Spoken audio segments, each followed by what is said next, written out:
This is Trial Transcripts Exposed by Crime in Court with Heather. Raw courtroom reads with my commentary. Let's dive in. Hi, everyone. Welcome back to Crime in Court with Heather. This is Trial Transcripts Exposed, and we are reading through the Menendez brothers' trial transcripts of their retrial, which took place in 1996. We are going to continue today with Dr. John Wilson's testimony. He's an expert for the defense, and he is now on cross-examination. We ended the last episode where we started cross. He was kind of getting into things that he probably shouldn't have said, and they asked for a mistrial. If you remember, the judge denied it, and we're going to come back now after that argument and everything. It's now going to be the afternoon. So that was in the morning. That took place. They went to lunch, or they sent the jury off to lunch, and then they argued for a mistrial. The defense, both defense teams argued for a mistrial, and the judge denied it. So we're going to continue right there where we left off. But first, I do want to thank my founding justice insiders, and that would be Toyota Girl 67, SLB 29488. May the force be with you, 4313, Jessica Weenan 6079, Mrs. Apples 2007, Butler 89833, Brooke JF, Jen P 773, Boom Chicka Wow Wow 1, Kendall B 5757, Carly 0406, O Ashley 83, True Crime Debates, Sandy South 5706, Chicken Head 33, Nicoti O Nerotini, That's So Nelly, Julie E 6770, 1-800-Fraudbusters, Bezo Jones, and Hannah Banana Bandana 23. I'm gonna get better at saying that. Lainey Jane 91. These are Justice Insiders. Thank you for your memberships. Lainey Jane 91, Couch Potato Pro, and Tech Vibe _42. So thank you for being here. Thank you to my members. That is a membership perk. If you are a Justice Insider, you can have your name read on screen, and it also is displayed on that.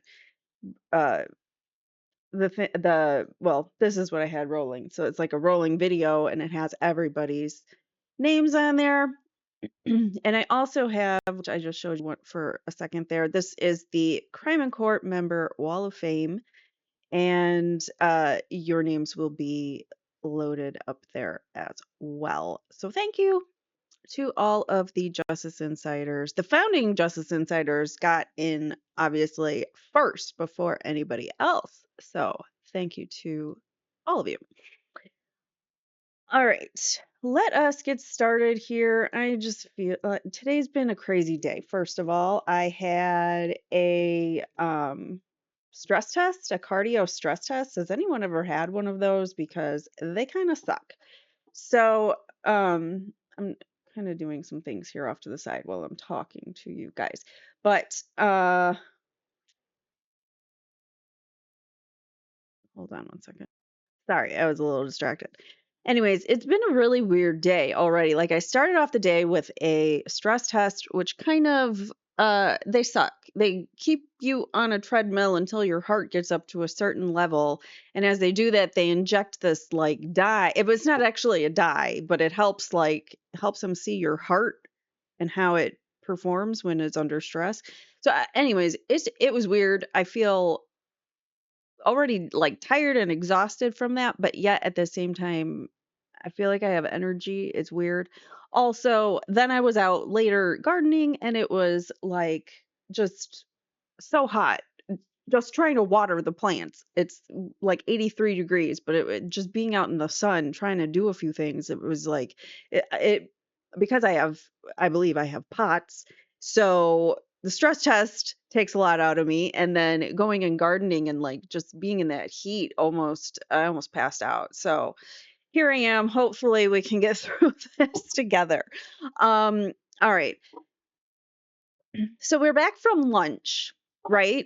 We just had this big argument. The attorneys for both defendants wanted a mistrial because Mr. Conn, David Conn, the prosecutor, has Dr. Johnson on the stand and he's asking, or I'm sorry, Dr. John Wilson on the stand, and he's asking questions that are borderline not appropriate because the defense isn't allowed to get into some of this stuff. So why is the state allowed to ask these questions? So that's where we're at.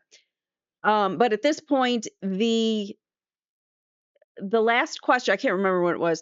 The last question that he asked, I'm sure we'll get to it, is they wanted it, he did strike it, but now there's going to be an admonition. So the attorneys are back. They're going to talk about a little bit about that admonition, and then the jury will come back in. So, and we'll continue Dr. John Wilson's cross-examination. So the court says, we're back in session here. And FYI, it is Tuesday, January 23rd, 1996 in the afternoon after lunch. So the court says, we're back in session. Let's resume. Anything further the defense would like to talk about? Yes, Your Honor, says Ms. Towery. Over the noon recess, we did prepare an admonition we would ask that the court give to the jury, and I would like to read it because it's handwritten. The court says, okay.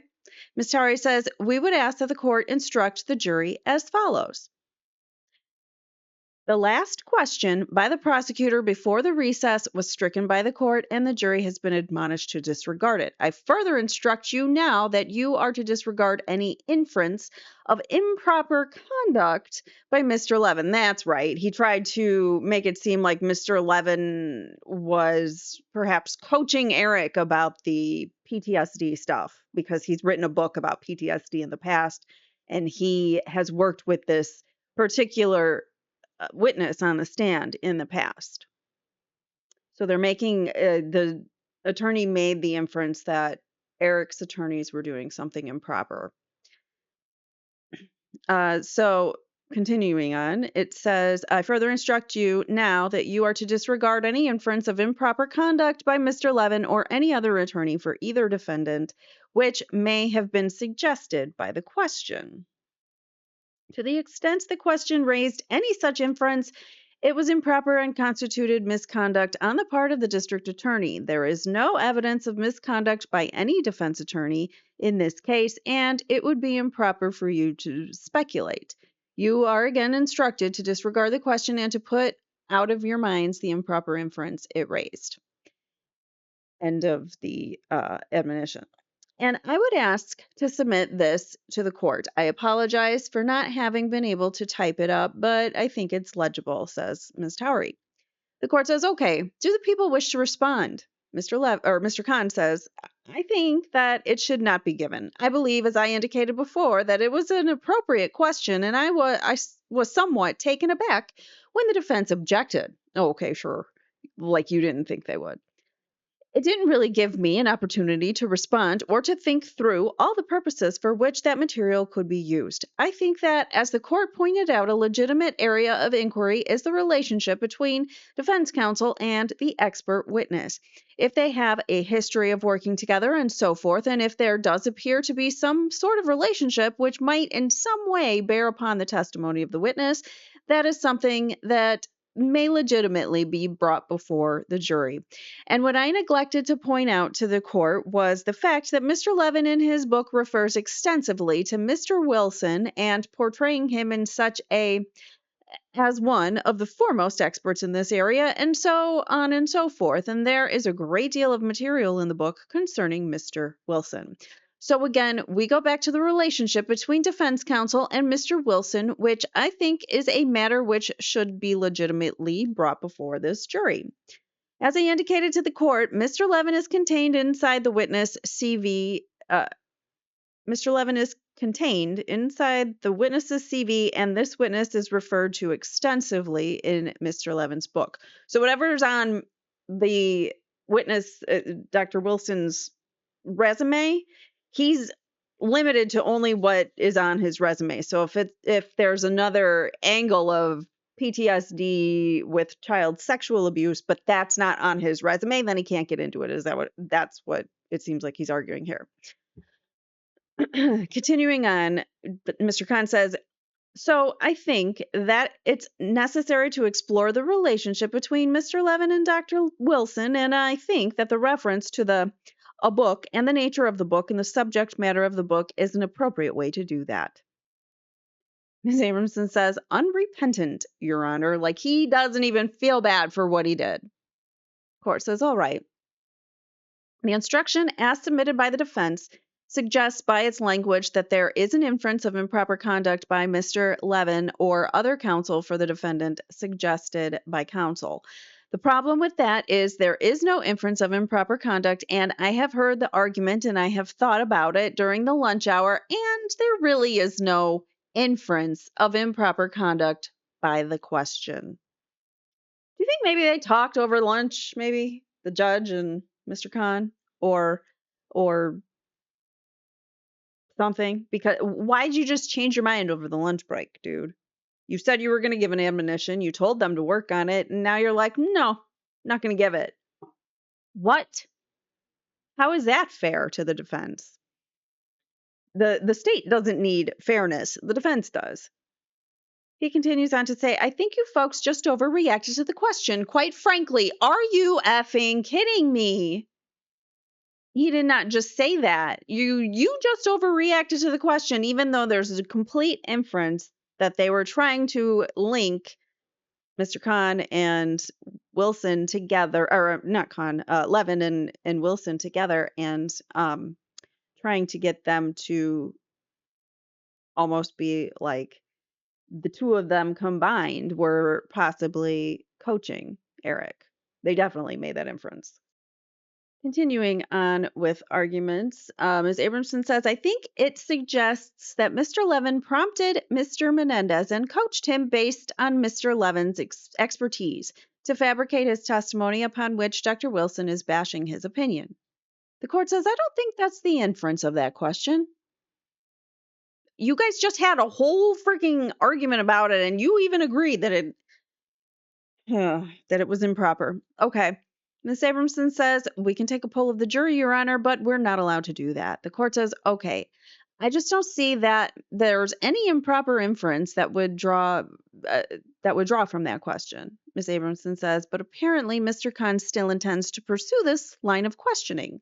The court says, well, that's a separate issue. I am dealing with a request for special admonition to the jury, and my reaction is I don't see the need for one if there is no inference that could be drawn that anything improper was done by anybody.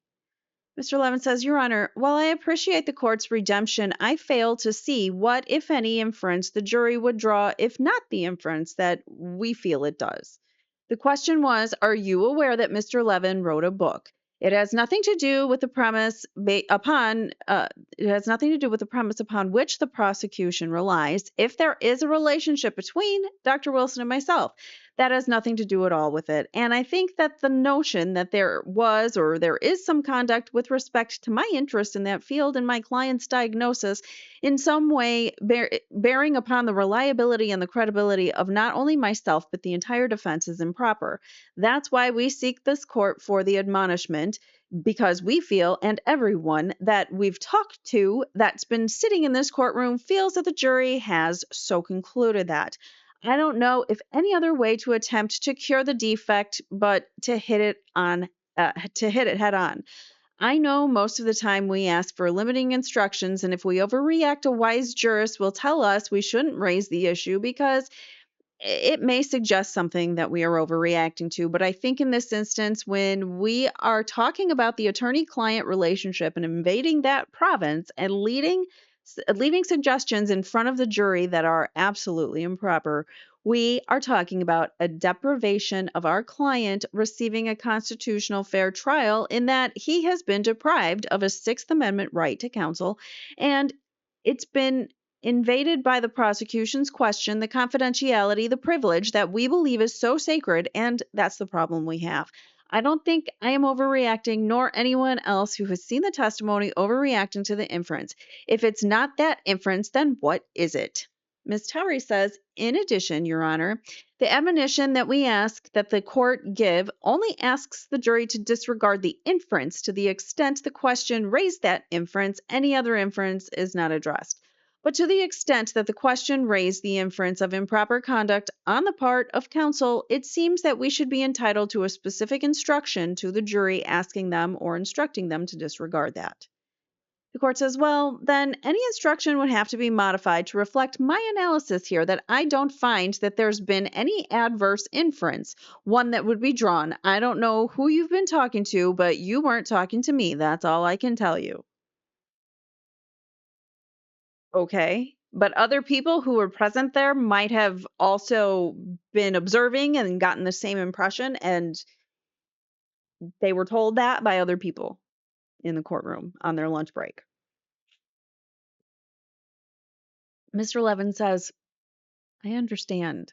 The court says, and looking at it, I think you just overreacted. The inference to be drawn is that the defense counsel are good lawyers and they're familiar with the area of inquiry that they are presenting. Are you kidding me with this crap? He's just talking out of his ass. Mr. Levin says, would you tell that to the jury? Ms. Abramson says that we're good lawyers and we're familiar with the area. The court says, basically, what else would you say? Well, the lawyer has written a book about the subject. He's really knowledgeable. That really adds credibility to the defense. I don't see how you could say that's an adverse inference or there's something negative about it other than, just an overreaction. So if you wanted an instruction, it would delete any reference to impropriety by the prosecution, and I wouldn't be talking about any misconduct of counsel one way or the other because I don't think that's appropriate. So what I would say is the last question before the recess was stricken by the court, and the jury was admonished to disregard it. And you are further instructed that you may disregard any inference of improper conduct by Mr. Levin or any other attorney for either defendant, which may have been suggested by the question. And you are again instructed to disregard the question, and put it out of your minds. That's all I would say. So if he says it exactly word for word like he just said there, I don't have an issue with that. But we'll see what he actually says when the jury comes in. Since I don't find that there is improper motive of the prosecutor's part, or that there is impropriety here, I would be hard pressed to tell the jury there was something improper done by the prosecution. So as I would phrase it, it seems I would be drawing attention to this rather than just leaving it alone. Mr. Gessler says, we would submit it on behalf of Lyle Menendez as it is, without modification, Your Honor, and although we feel this is a proper admonition to the jury to attempt to mitigate the misconduct we feel that has happened, we ask that either our version be given or none. The court says, okay. Ms. Abramson says, we join in that, Your Honor. The court says, okay, then none will be given. As far as further inquiry of the witness on the subject or connection with Mr. Levin and what's in the book, you say Mr. Levin or the witness is in the book. Is that what you're saying? Mr. Conn says the witness is referred to extensively. Court says, I don't see the relevance of that other than the fact that Mr. Levin thinks highly of the witness and has written about him. But I do see how that adds to the issue of credibility or attack on credibility and bias. There's already before the jury a reason of the fact that they have an ongoing relationship, and clearly that was proper inquiry. Ms. Abramson says, Your Honor, just one point since we're making a record. I think even bringing out the fact that one of the attorneys for Erik Menendez has a relationship with this witness uses the appointment and selection of counsel against the client and is a violation of the client's Sixth Amendment right to counsel. I agree wholeheartedly with that sentiment. And I would again cite the Schindler case for that proposition. I don't think it is logically relevant to bias that an expert witness knows a defense attorney or has worked on cases with that defense attorney. For most of us, we have worked particularly in the area of homicide defense for many years. As Mr. Gessler has, as Mr. Gessler has, we all get to know certain expert witnesses and use them because we respect them or think they're highly credentialed, can't say that word right now for some reason, it wasn't coming out right, or they're highly credentialed, or they're willing to work for court appointed fees or whatever the reasons are. I don't think that the fact that you pick an expert or use the expert repetitively has anything whatsoever to do with bias. This is the profession that we're in. We have relationships with experts, professional relationships with experts in a wide range of fields, and nothing was elicited here beyond a professional relationship. And to hold that it's admissible evidence on the issue of bias in a criminal case that the lawyer has worked with a particular expert before reduces that lawyer in order to protect his client's interest to choosing unknown, untested, untried experts each time in each case in order to avoid that implication. Yeah, like what? You'd have to try a new expert every single time you have a case if you don't want that like inference, if that was allowed to come out, you know what I mean? She makes a good point. So having a professional relationship with expert witnesses is part of the job. You have to have expert witnesses in a whole wide range of things, and I'm sure you go back to them when they have worked well for you in the past. When that person has uh, established their credibility in your eyes, and so you work with them continuously because, I mean, just like any other business, you would continue to work with someone because you have a need, they provide that service. It's not really that difficult. Ms. Abramson goes on to say, I think it definitely has a chilling effect on a defendant's right to counsel and right to adequate preparation to allow such matters to be introduced on the issue of bias, and I would move that all of those questions be stricken and that the jury be admonished that the fact that Mr. Levin knows an expert is no different than the fact that experts and lawyers have professional relationships and cannot be used by the jury for any purpose. Mr. Levin says, Your Honor, I might just add one thing that just came to my mind. I don't know if the court remembers or recalls because the court's so busy. Dr. Wilson actually testified in a case that I tried before, Your Honor, in the penalty phase of the People versus Drescher, which was a retrial. The court says, I don't recall this witness testifying. I recall the case. I know the case, but I don't recall this witness. Ms. Abramson says, made a tremendous impression. The court says, I remember the case very well, but I don't remember the witness. Mr. Levin says, and he testified in the penalty phase, which ultimately resulted in the life without penalty or life without possibility of parole verdict. Right, says the court. Mr. Levin says, so I suppose we could now inject, if there is logic to Mr. Conn's reasoning, that the court may be biased, that the court may be biased or favorable or slanted in some way or another, in that it was heard and it has been a party wherein the testimony of this witness was taken in a proceeding where I represented the defendant. I mean, this is one of the 10 cases, and so there is no logic and reason and relevance to that, and that's why Ms. Abramson's comments are absolutely on point. It has no bearing at all on the reliability of his testimony and doesn't go to his bias in any way to slant his testimony just because of the mere fact that he has testified in some number of cases with counsel. The court says, okay, I hear your argument. I think my analysis was the correct one when I spoke about this in the session before we broke for lunch. The weight to be given to this relationship is for the jury, not for the court, and we are just talking about the admissibility of such evidence. It's already in, and I think it was proper in the way it was brought out, and that there was a relationship between the witness and the defendant. Strike that, the witness and the defense counsel. I am referring to at this point. All right. So we need the jury here, and they're down below. This instruction I will order be filed as part of the court file. Mr. Gessler says, please, Your Honor. Thank you, Your Honor, says Ms. Towery. The court says, so we will take a short break. Is there anything else that we can deal with? Any issues relating to this witness's testimony before the jury comes out? Mr. Gessler says, not until the next question. Ms. Abramson, I think that was kind of a snide remark to counsel, to the state, because they'll probably keep pushing this whole thing. Ms. Abramson says, I would like to know what's upcoming. The court says, you want the script? But before that, anything else that we can deal with? I know that you are looking at some list or Ms. Abramson says, we are fighting to have Miss Nahara and I are trying to help the clerk find some missing exhibits, but it does not require your involvement. The court says, as long as we're waiting for the jury, if there is something we can do, nothing, says Ms. Nahara. A recess was taken for 10 minutes. And then they go back on the record. Miss Abramson says, Judge, I spoke to counsel at the law firm of Lewis D'Amato, Brisboe, and Bisgard, uh, the ones that are representing Mr. Michael Jackson in the habeas corpus that I am a witness in. Is that the Michael Jackson? The court may recall they wrote to this court. I gotta know. Okay. It is not the Michael Jackson. Because I'm like, what habeas corpus does he have? No, it was because a habeas is obviously an appeal after you've been convicted.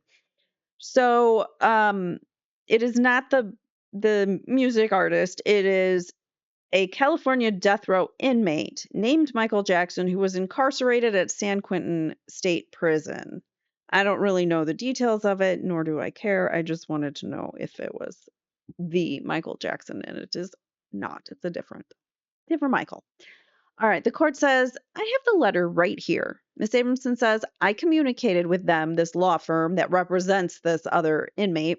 I communicated with them the court's willingness to let me out at 3:30 on Friday, and they indicated that Judge Reel's position is fine, that he can go into late at night. So I just wanted to remind the court that I'll need to get out at 3:30 on Friday. Is she a witness? Yes, she's a witness in this case with the other Michael Jackson. Not the Michael Jackson, it's the other Michael Jackson.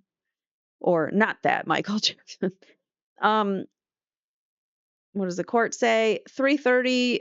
We will tell the jury about that too. Okay, let's get the jury out, please. The jury enters the courtroom and the following proceedings were held. The court says, the jury is back and we will resume with the cross-examination. Mr. Conn says, now, doctor, in your CV, your curriculum vitae, you include Leslie Abramson in there. Is that correct? Objection, Your Honor, says Ms. Abramson. The witness says yes. The court says, okay, this is just reference to the CV, the materials in his CV. Is that it? Yes, Your Honor. The court says the objection is sustained. It's not relevant. Ms. Abramson says, move to strike, Your Honor. Ask the jury to be admonished to disregard the question and answer. The court says, all right, the objection is sustained. The answer stricken. The jury is admonished to disregard both the question and the answer. Mr. Conn says, now, when you agreed to the $5,000 that you were going to be paid on this case, was it before or after you testified at the hearing? That was after the hearing, says the witness.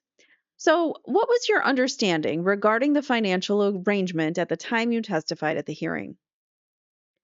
My understanding from Ms. Abramson was that I would be paid for my time and preparation for the hearing.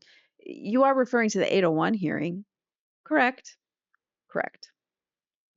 So, Ms. Abramson asked, so you were going to be paid how much for that hearing? Or I'm sorry, that's not Ms. Abramson, that's Mr. Conn. For some reason, I was thinking Abramson was doing it. Never mind. Mr. Conn says, so you were going to be paid how much for the hearing then? I don't recall what the exact amount was for the preparation and testimony for the hearing. Did you receive that money before you agreed to the $5,000 ceiling? My recollection is that I did, yes. So the $5,000 does not include the money that you got for the hearing. That's correct. So then you received more than $5,000 on this case. Is that correct? Correct. Well, that's what I was asking you this morning. How much money did you receive on this case? Ms. Abramson says, object to the form of the question as argumentative. Sustained. Well, Mr. Conn says, can you tell us how much money you received on this case? Are you referring to both the 801 hearing and my time today? Your work on this case. How much money are you receiving for the work on this case? To date, I think the total has been around $13,000.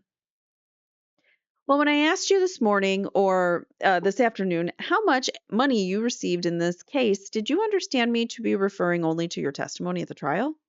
Yes. You have been paid $8,000 before you went to interview the defendant. In terms of the work on the 801 hearing, yes, that was my recollection. It's about that amount. And how much time did you spend interviewing the defendant? About 31 or 32 hours in this case. Mr. Khan says, and at what point in time did you form the opinion that the defendant suffered from PTSD? I formed the opinion after the first time I interviewed Mr. Menendez. After the first session, you're saying? That's correct. Do you recall when the date was? I believe it's September 30th. Now, you testified that you read and you considered the testimony of Dr. Ann Burgess. Is that correct? Correct. And did that consist of 4 volumes from the first trial? Yes. And Dr. Burgess was called as a defense witness for Erik Menendez at that first trial. Is that correct? Correct. And she testified in regard to the men. Blah, blah, blah. My tongue is not working. Let me try that again. She testified in regard to the defendant's mental state at the time of the commission of the crime. Is that correct? Correct. And that was before you were on the case. Is that correct? That's correct. And the dates that she testified were between October 15th and October 20th of 1993. Is that correct? I believe that's correct. And do you remember reading that Dr. Burgess also spent time interviewing the defendant before she testified in regard to his mental state at the time of the commission of the crime? Yes. And did you read that Dr. Ann Burgess spent 50 hours interviewing Erik Menendez before she testified in regard to his mental state at the time of the commission of the crime? That sounds about right. And is it true that in this first trial, Dr. Ann Burgess testified? Ms. Abramson says, Your Honor, I'm going to object to any specifics without a hearing giving the court's rulings. The court says, okay, are you going to refer to the specific content of Dr. Burgess's testimony?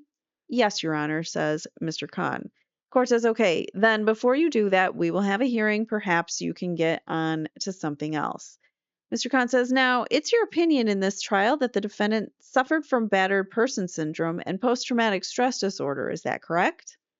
Correct. Now, can you tell us what his syndrome is? Surely. A syndrome is an interrelated cluster of symptoms as is commonly defined in the medical and biological and psychological sciences. A syndrome means it's a group of symptoms that go together, and when I mean go together, that these symptoms have a commonality as it pertains to a particular phenomenon, like a disease such as having a mental disorder or having a cold or some sort of physical illness. The court says don't mention cold in this courtroom. The courtroom must be cold. The witness says, You've got one, I've got one.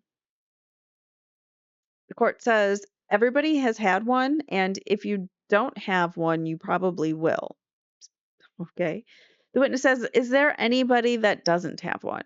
Mr. Conn says, Now, who determines whether specific symptoms are specifically well recognized and agreed upon that you can speak of a condition as constituting a syndrome?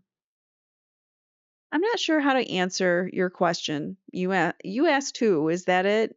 Who determines that? Yes. Who determines that? Well, generally, that's determined by experts in the field, whatever the field or the field of science or medicine would be. There are people who conduct the research, people who publish the research, people who treat the patients, who have direct clinical knowledge of symptom presentation from a particular patient or a particular person. It also is determined by the aggregation of data and information that accrues over time in the relevant literatures. Okay. Now, in the field of psychology and psychiatry, I take it that there are a number of publications that are published each year concerning various disorders and mental conditions. Is that correct? That is correct. How extensive is the literature in the field of psychology and psychiatry? It's voluminous. Books are published each year in the field of psychiatry and psychology. Objection irrelevant. The court says perhaps we can limit it to a particular field. Mr. Conn says, let's take post-traumatic stress disorder. How many books are published regarding post-traumatic stress disorder each year? It varies from year to year, says the witness. Well, can you tell us what it was last year? I don't know the exact number last year. If I had to guess, books pertaining to PTSD, not specifically with just PTSD in the title, I would guess it's probably in the realm of around 25. And are there articles published each year concerning post traumatic stress disorder? There are. Do you know how many articles there are published concerning post traumatic stress disorder each year? It varies from year to year. The average in the last several years has been in the hundreds and increasing steadily each year. One way that people who work in the field determine whether or not post traumatic stress disorder exists is by the fact that their colleagues write about it. Is that correct? Sure. I suppose that's one way. Now, for the battered person syndrome, can you tell us, Dr. Wilson, how many books have been published in regard to that particular syndrome? I know of no book that's been published with that specific title. Isn't it true, Dr. Wilson, that the battered person syndrome really doesn't exist? No, I think it exists. You think it exists. Is that correct? Correct. What is that belief based upon? The belief is based upon a number of things that the battered person's syndrome is referring to acts of psychological battering. It refers to acts of psychological maltreatment. Common to those acts of psychological maltreatment is battering or physical abuse, emotional abuse, terrorizing in other forms like jumping out of the closet with the mask on, or trying to break into the house as burglars when the boys were home alone with their cousin Diane, and to the point where Lyle went and got the gun and was trying to protect them all. Like a prank or a joke or something. It wasn't that. It went way beyond that, to the point where they were terrified. That's another form of this battered person syndrome, terrorizing in other forms, and sexual abuse. There are many forms of battering of persons, whether they're children or adults, male or female. What's common in battered person syndrome is that there is a pattern to the battering, and there is a pattern of the effects of the battering on the victim, and that's what makes a battered person syndrome. More specifically, there is a commonality to the effects of battering from those various types of psychological trauma and psychological maltreatment that I have just identified.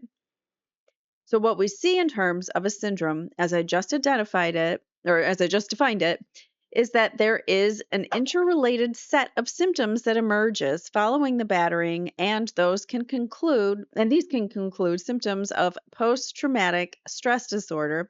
They can include symptoms of self reliance, such as the victim having a diminished sense of self esteem, a loss of self worth. We know that Erik had very little self esteem, and problems with self reference, confusion of identity. It can include other things such as depression, helplessness, hopelessness, and a wide range of other things that are the consequence of the battering. So, from my perspective, there is indeed a battered person syndrome, and it has those two elements, one psychological maltreatment and the other traumatic exposure. Okay. You're saying that the syndrome exists because there is a pattern for people who are abused. Is that correct? That's correct. Okay. If I were a clinician and I were to note that among people who have problems with their employer have a particular cluster of symptoms, could I say, well, in my opinion, there is an aggrieved employer or an aggrieved employee syndrome? Would that be legitimate description for me to come into court and then testify as an expert to the aggrieved employee syndrome because I detected a pattern of symptoms? What? Objection, Your Honor. Improper hypothetical. The court says overruled. Like an idiot. The witness says, well, let me answer your question this way. I can't answer it with a simple yes or no. I can answer that if in fact there were a syndrome in which, for people who had, as you put it, aggrieved problems with their employers, and there was a specific relationship between their symptoms of aggrievement in conjunction with specific acts or decisions of an employer, And in fact, you could find that some syndrome or cluster of symptoms across similar situations in which there is the same kind of treatment to the aggrieved employee, it would be meaningful, at least at a clinical level. At an empirical, scientific level, that would be to the detriment, but at a clinical level, it would be meaningful if you could show consistently across different types of employers that the same type of trauma or abuse or acts occur that would lead to aggrievement in the employee. Then it would be meaningful to talk about that in those terms. I'm going to stop this right here because I actually worked for a very abusive woman who I actually knew through another association from a place where I worked before. And she had hired me. And I didn't actually, it wasn't even the job that I wanted. It was like I had reached out to her for something else. And then she's like, well, no, but I have a job open for you and whatever. It happened that I started working for this woman who I knew, thought she was a friend. Working with her was a completely different story. I had been out of my marriage, my abusive marriage, for maybe 5 years, 6 years at this point. No, I would say 4 years at this point. I'd been out of my abusive relationship for 4 years or so, and then maybe a little bit more. And I was working in a different field, and then I came and I had asked her for something, reached out to her, and she offered me a job, and I was like, okay, I'll just do it temporarily because she needed work, and she really like wanted me to take the job. I didn't even want it or seek it, so I took this job, and she became a raging bitch. I don't care if she watches this. I hope she does. I hope she'll never see this, but she was awful and she was so abusive. She would come in and like the whole like mood of the office would change. You had to be you had to be basically walking on eggshells to not piss her off because she would scream and yell. I actually sat next to, so we had like a whole team meeting, and the majority of the people left the meeting because they weren't even necessary, like it was over and everybody left. And then there were like a couple of us managers and stuff still sitting behind. And this woman proceeded to rip the security guard a new one for no reason, in front of me and this other person in the room. It was so embarrassing. I've been on that other end where I was being yelled at, so I totally got it. I totally understood it. I was observing now. She's sitting there like verbally berating this guy in front of two other managers. What is she doing? Like, okay, it was just horrible. So that's just one example. There were many. Like I said, the mood would change as soon as she walked into the office, and then we had to be like, what do you need? Anything you need, Kim. Let's just be on your beck and call like the whole freaking day, which is exactly what we were. She used us as, I was a assistant property manager. She was the property manager. We had another like assistant in the office, and yet we were her bitches. No matter what. It was like we had to be on call 24/7 and drop everything that we were doing and do what she needed. She would gaslight us. She would tell us, she would tell us, do it this way. We would do it that way. And then she would come back at us and be like, this is wrong. Who told you to do this? Nobody said that. It was the worst person to work for. I only worked for her for like 2 years. It was awful though. It brought me back to that same like dark place I was when I was in my abusive marriage. Only this time I got to leave and go home and find sanctuary. And I didn't have to be there all day. It was terrible. And this is right during COVID. So I couldn't even like find a new job. So it was awful. So I just want to say that abusive working relationships exist, and they can definitely affect you psychologically. So what this guy just said, I think this is important. And I'm going to clip this whole part because I want people to know that you can work for abusive bosses and it can psychologically affect you traumatically. I hated myself. Like, I hated my life. I hated working there. I didn't want to live anymore. That's how bad it was. So I'm just saying it's possible that you can go and work in an abusive work environment. Hold on a second. I got to get the dog. Yeah. So, anyways, that's what I have to say about that. Okay. So, the next question is, suppose I am a clinician and have three patients who qualify, and they all have the same pattern, all three of my patients.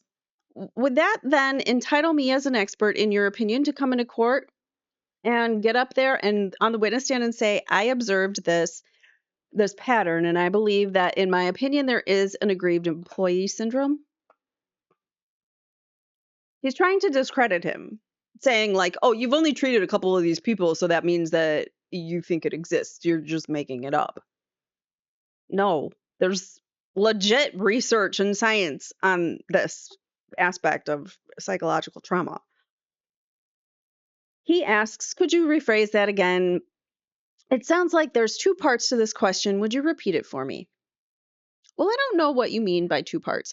My question is, at what point can a person say, I detect a pattern, whether or not my colleagues in the field recognize it or not, whether or not it's been written about, whether or not it's generally accepted within my own community?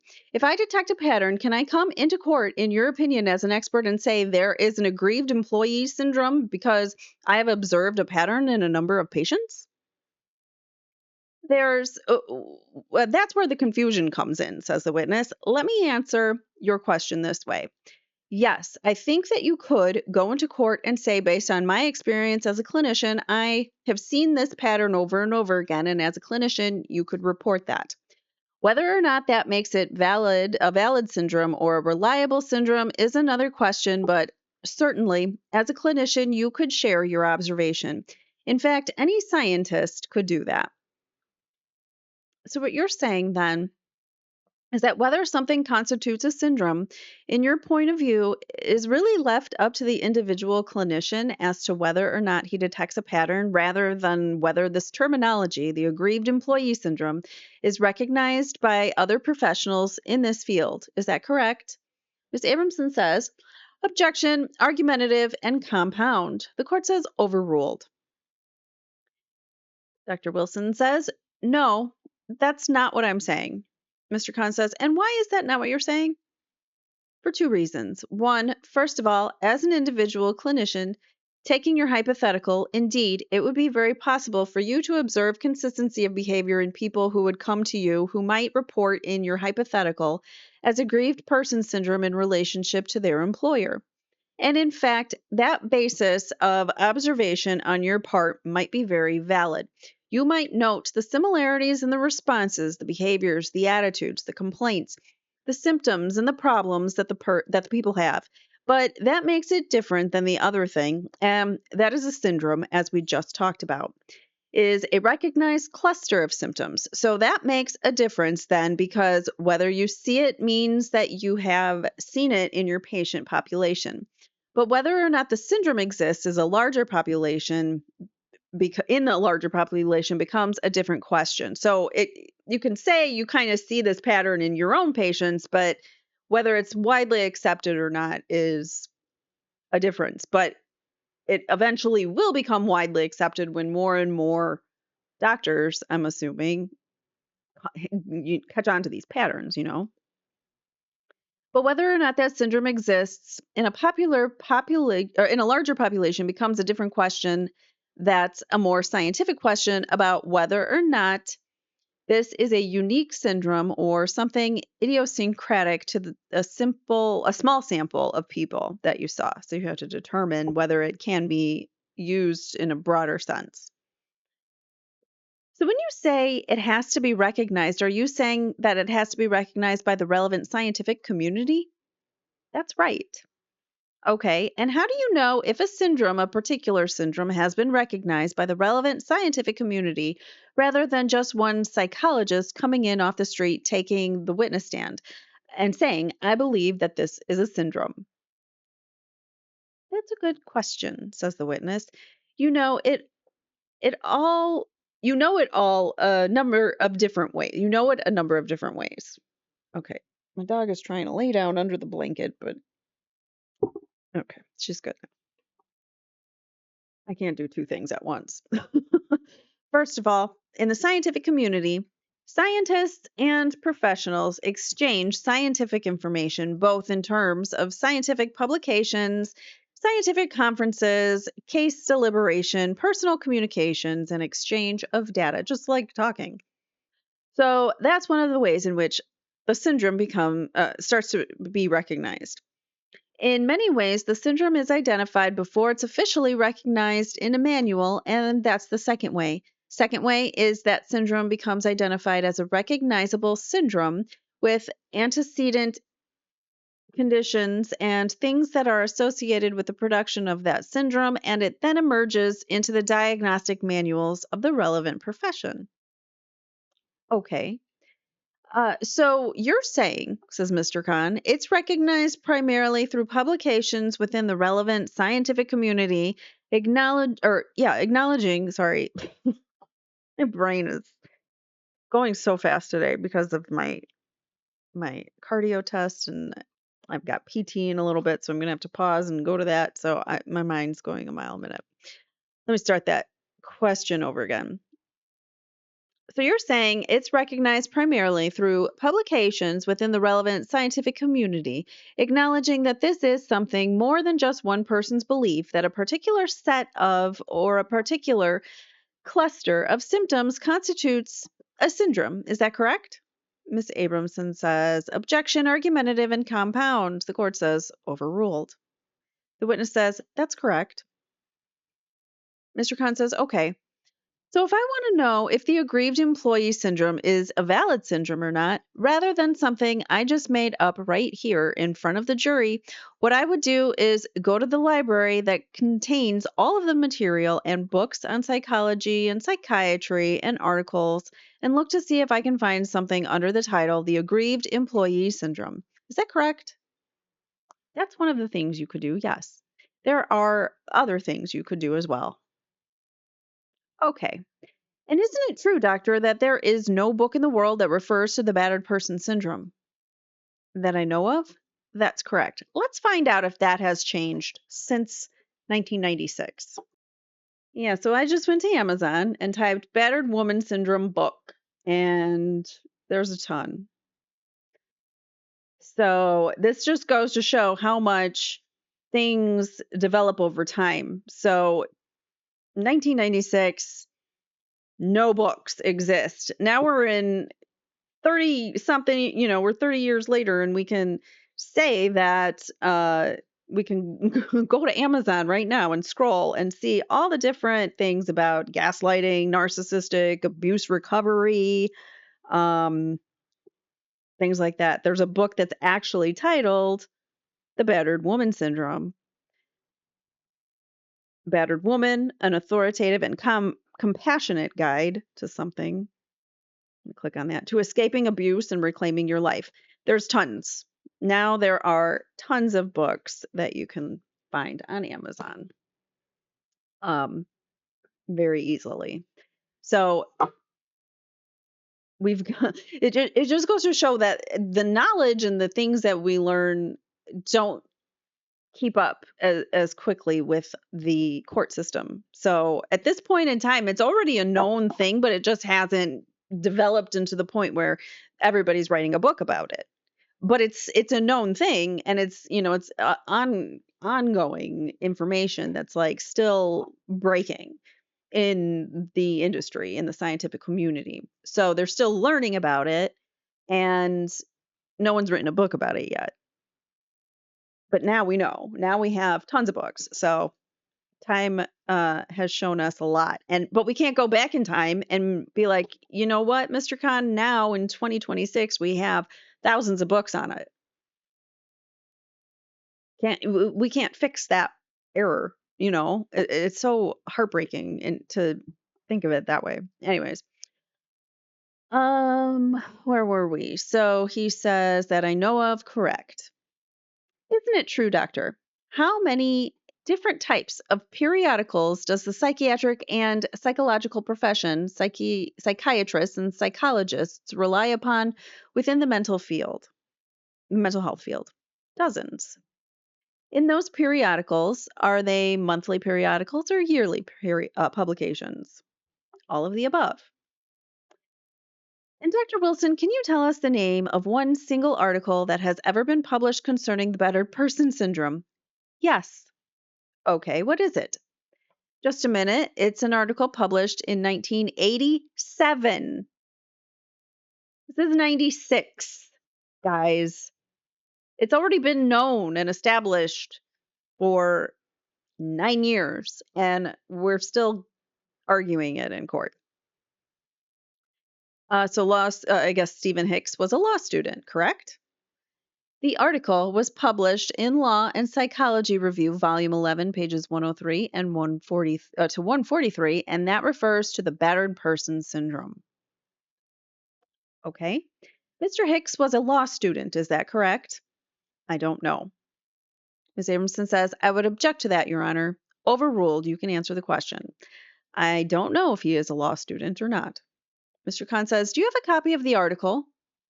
No, I have an abstract of the article. Well, did you ever read the article? I have an abstract. What is an abstract? It is a summary of the article itself. It gives the main points. So you didn't ever read this article, the one published on the battered person syndrome? I read it, but I didn't bring it with me. I have just the abstract here. And do you notice on the bottom of the article, it has some descriptive information about the author of that article? I do. And do you remember that he is a law student? To my recollection, he is, yes. So, other than a law student writing about the battered person syndrome 8 years ago, did you find any other article dealing with the battered person syndrome? Not by name, that's correct. Might have been called something else. Now, you testified at the hearing that was held in this court, is that correct? Yes. At that hearing, I questioned you in regard to the existence of the battered person syndrome, is that correct? Yes. And when you began your testimony under oath, didn't you indicate that, Ms. Abramson says, Your Honor, I'm going to object unless counsel cites a page. Hold on one sec. Sorry, we had to readjust because the dog wanted to lay on my lap. All right. And when you began your testimony under oath, didn't you indicate? Did I skip a question? At the hearing, you mentioned. At the hearing, I questioned you in regard to the existence of the battered person syndrome. Is that correct? He says yes. And when you began your testimony under oath, didn't you indicate that, Your Honor, I'm going to object, says Ms. Abramson, unless counsel cites a page, and I don't even know if we have it with us, so you can see if there's any appropriate exception to the hearsay rule. My dog's going to fall off the couch. Hold on. Okay. The court says this is, I assume, a prior inconsistent statement. Is that what you're trying to elicit, Mr. Conn? Yes, Your Honor. Court says, okay, then at some point be prepared to cite counsel to the page. Ms. Abramson says, well, I would appreciate a citation so that we can call it up, Your Honor. The court says he is entitled to ask the question in general in general form while you're looking. Mr. Conn says, did you previously testify in that hearing? What's the page and line, says the court. Yes, it's blah, blah.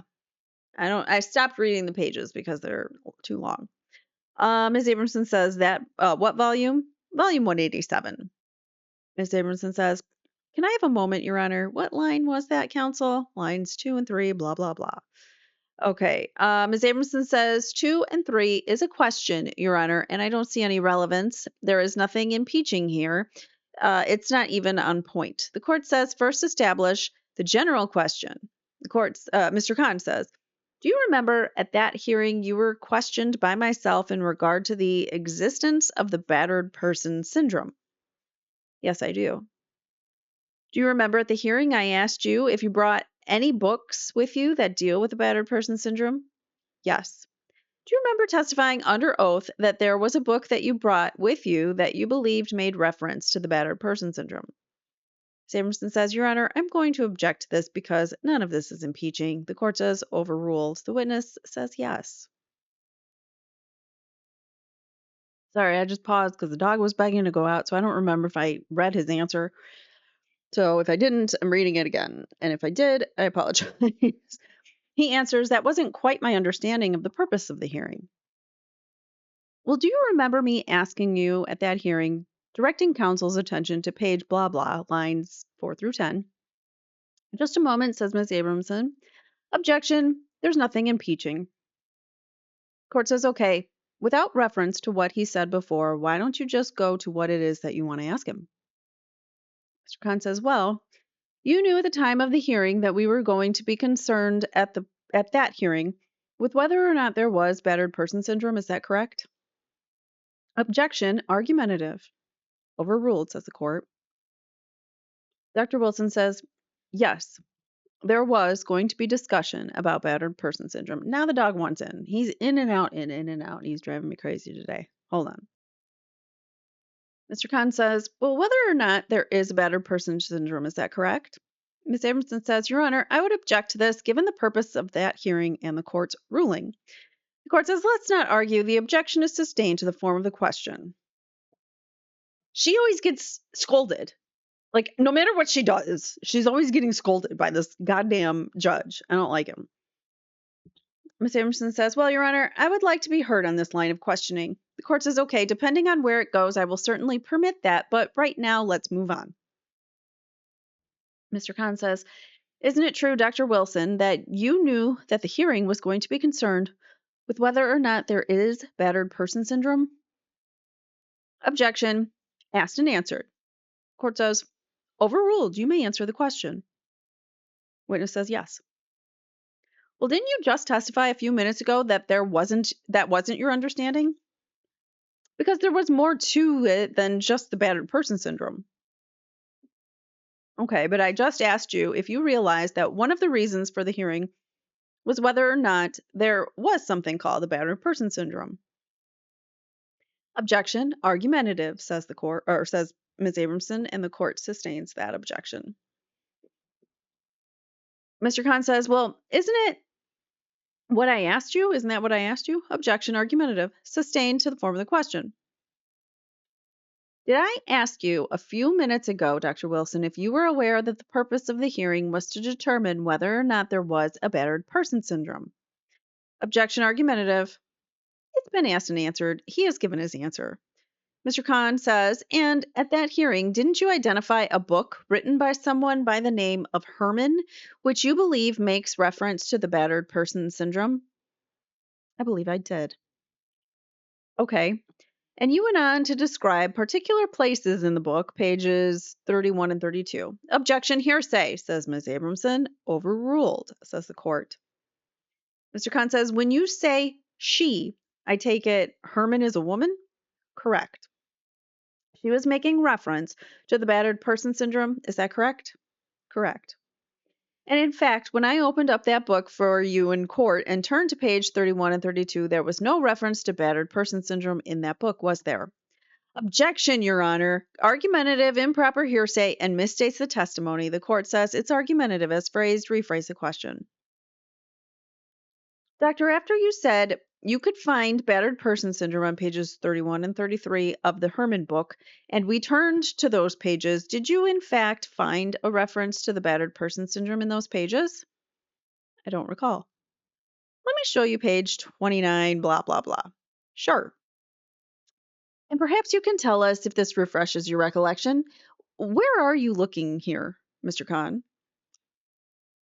Asked the witness, and he indicates in the transcript, and he says, okay.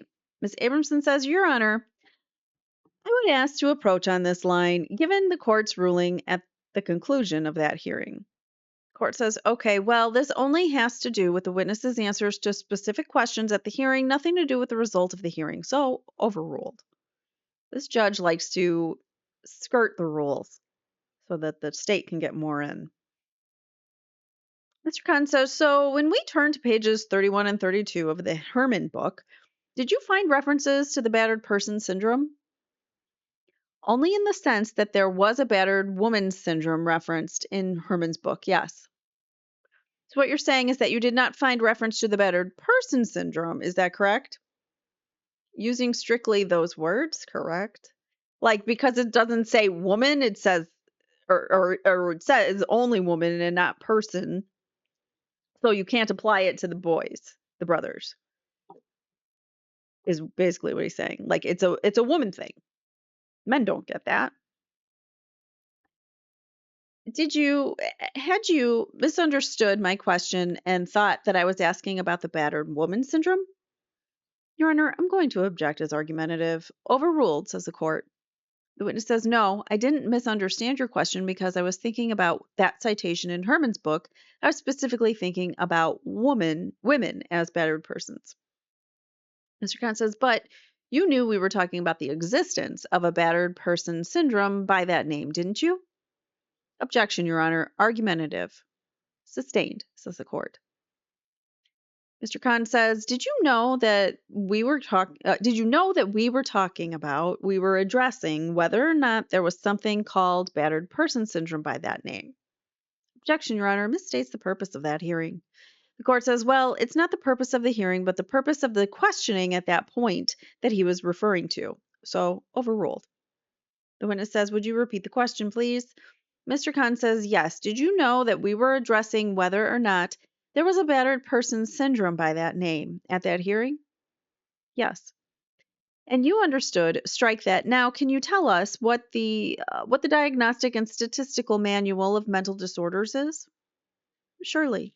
The Diagnostic and Statistical Manual of Mental Health Disorders is a publication of the American Psychiatric Association. It's a manual which contains categories for diagnosing and treating, studying and evaluating patients who suffer from mental disorders or other conditions that are the focus of treatment or concern for mental health practitioners and others. In the Diagnostic and Statistical Manual are contained codifications or classifications of the known mental disorders, as well as other conditions such as developmental conditions, personality disorders, or other things that might be the focus of attention or the concern of one working in the mental health field. Okay. So if a person wants to know whether a particular condition constitutes a mental health disorder or not, the DSM is essentially the Bible that you turn to. Is that correct? Yes. And is it published by the American Psychiatric Association? That's correct. How long has it been in existence? The first publication, which was the DSM 1, was published in 1952. And it's updated periodically? That's correct. Can you tell us how many authors and contributors there have been to that publication? Which publication are you referring to? The DSM, in any version? Object as irrelevant, Your Honor. The court says, all right, he's clarifying the question. Mr. Conn says, the current version is the DSM-4. Is that correct? That's correct. Can you tell us how many people have contributed to what is now known the DSM-4? I don't know the exact number, but I would guess it's in the hundreds. Hundreds of psychiatrists and psychologists, is that correct? And social workers, yes. And in fact, the list of contributors is contained in one of the appendices to the book and consists of about 22 pages listing the contributors. Is that correct? Could you refer me to where you're referencing right now? Appendix J. What page? 851. Okay. Yes. And there are hundreds of contributors to the DSM-4 that are listed there, and it spans approximately 20 pages or so. Is that correct? Your Honor, I'm going to object as irrelevant. Overruled, says the court. The witness says, yes, it goes all the way to page 875. Mr. Conn asks, now, where in the DSM do we find the battered person syndrome?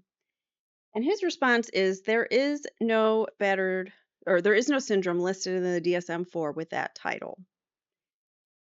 Now, because I knew this question was going to come, I already looked up, is it in the DSM-5? It is not. But here's the reason why it's not in the DSM-5. It's been this particular syndrome, the battered person syndrome, has historically been referred to as battered woman syndrome. It's never been recognized as an independent standalone clinical diagnosis. However, mental health professionals categorize the symptoms under PTSD. So, battered person syndrome is the same thing as PTSD. So, that's where it gets confusing or whatever. But it's still, I mean, it's still a thing, but now it's there's a more general diagnosis for it, which many more people can fit under that diagnosis. It doesn't have to be so specific. Um, because the DSM-5 values gender neutral, trauma informed framework. The psychological effects of severe repeated domestic abuse are evaluated through standard diagnostic criteria rather than a separate syndrome label. So, a person experiencing this syndrome will typically meet the DSM-5 criteria for PTSD. This includes exposure to actual or threatened death or serious injury, followed by intrusive memories, avoidance behavior, negative changes in cognition and mood, or hyperarousal. There's other classifications that you can diagnose it under, like major depressive disorder or generalized anxiety disorder. It might not fit solely under PTSD. It might fit under one of those other frameworks. Also, it is absent from the DSM-5. The term is absent. The term itself, battered person syndrome, is officially recognized as a sub-classification under PTSD by the World Health Organization's International Classification of Diseases. So the the World Health Organization, the one that oversees the world, says it is a subsection of PTSD. One last thing I want to say about that is so it had been recognized originally starting in the 70s, the battered person syndrome, or I'm sorry, the battered woman syndrome. There was actually a clinical psychologist who wrote a groundbreaking book called The Battered Woman in 1979. That's before this trial. So why are we acting like it's this unheard of thing that we're just making up? It is also, it's been in the legal context very much so, it's been very influential for clinical diagnoses, even though it's not necessarily in the DSM-5. So that's pretty much all I wanted to say about that. Oh, and the learned helplessness. Remember, this comes up with Erik Menendez's testimony. So there is a core theory that Dr. Walker introduced, this cycle of violence, the tension building, the acute battering, and then the loving contrition.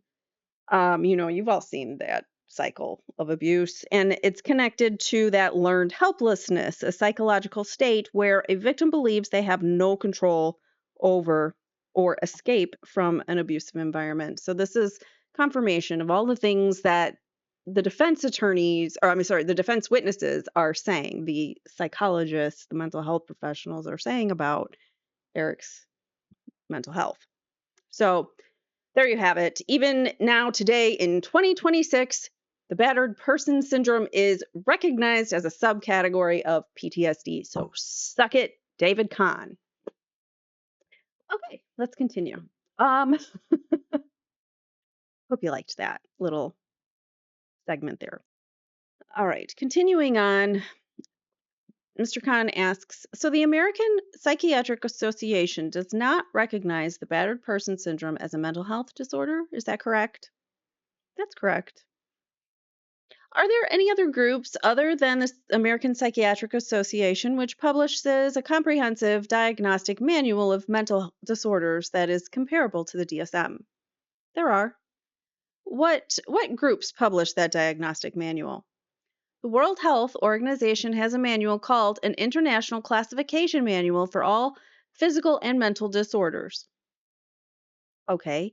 Do you remember previously testifying that there are no groups other than the American Psychiatric Association which publishes a comprehensive diagnostic manual of mental disorders that is comparable to the DSM? No. Are you aware of any group that recognizes the battered person syndrome as a specific diagnostic category? What do you mean by any group? Any psychiatric group, any group of psychiatrists or psychologists, any professional group of psychiatrists or psychologists that recognize the syndrome of a specific diagnostic category. Not as I sit here. And you co authored a book called The International Handbook of Traumatic Stress Syndromes. Is that correct? That's correct. And that was published in 1993? That is correct. And did you in this book make any reference to the battered person syndrome? No. You have your own personal criteria by which you would determine whether or not you would call a person suffering or describe a person as suffering from the battered person syndrome? Objection. Argumentative. The court says rephrase the question. Mr. Conn says, do you have your own personal criteria as to by which you would determine whether or not a person is suffering from battered person syndrome? I am not sure I understand your question, whether I personally have a definition of battered person syndrome. Mr. Conn says, in other words, in your mind, you came into this courtroom, you said that Erik Menendez is suffering from battered person syndrome. Is that correct? That's correct.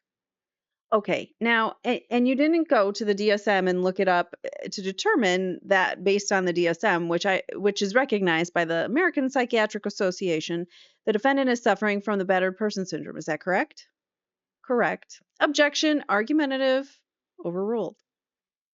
The witness says, no, that's correct. Mr. Conn says, and you can't tell us any book that you went to which lists the symptoms of the battered person syndrome so that you can turn to that book and say, because he meets these particular symptoms, he is suffering from the battered person syndrome. Is that correct? No, that's not quite correct. Okay, well then tell us why. Sure. Because part of the reason I think that Mr. Erik Menendez suffers from battered person syndrome is that the symptoms he displays are consistent with two things in the literature. One, with a now fairly extensive literature on battered women syndrome, in which there is a consistent pattern to the psychological effects of women who have been battered in domestic relationships. And number two, there is literature on psychological maltreatment, which talks about the effects of various forms of psychological maltreatment in terms of the psychological consequences to the victim, and specifically to those who are children and in adolescence.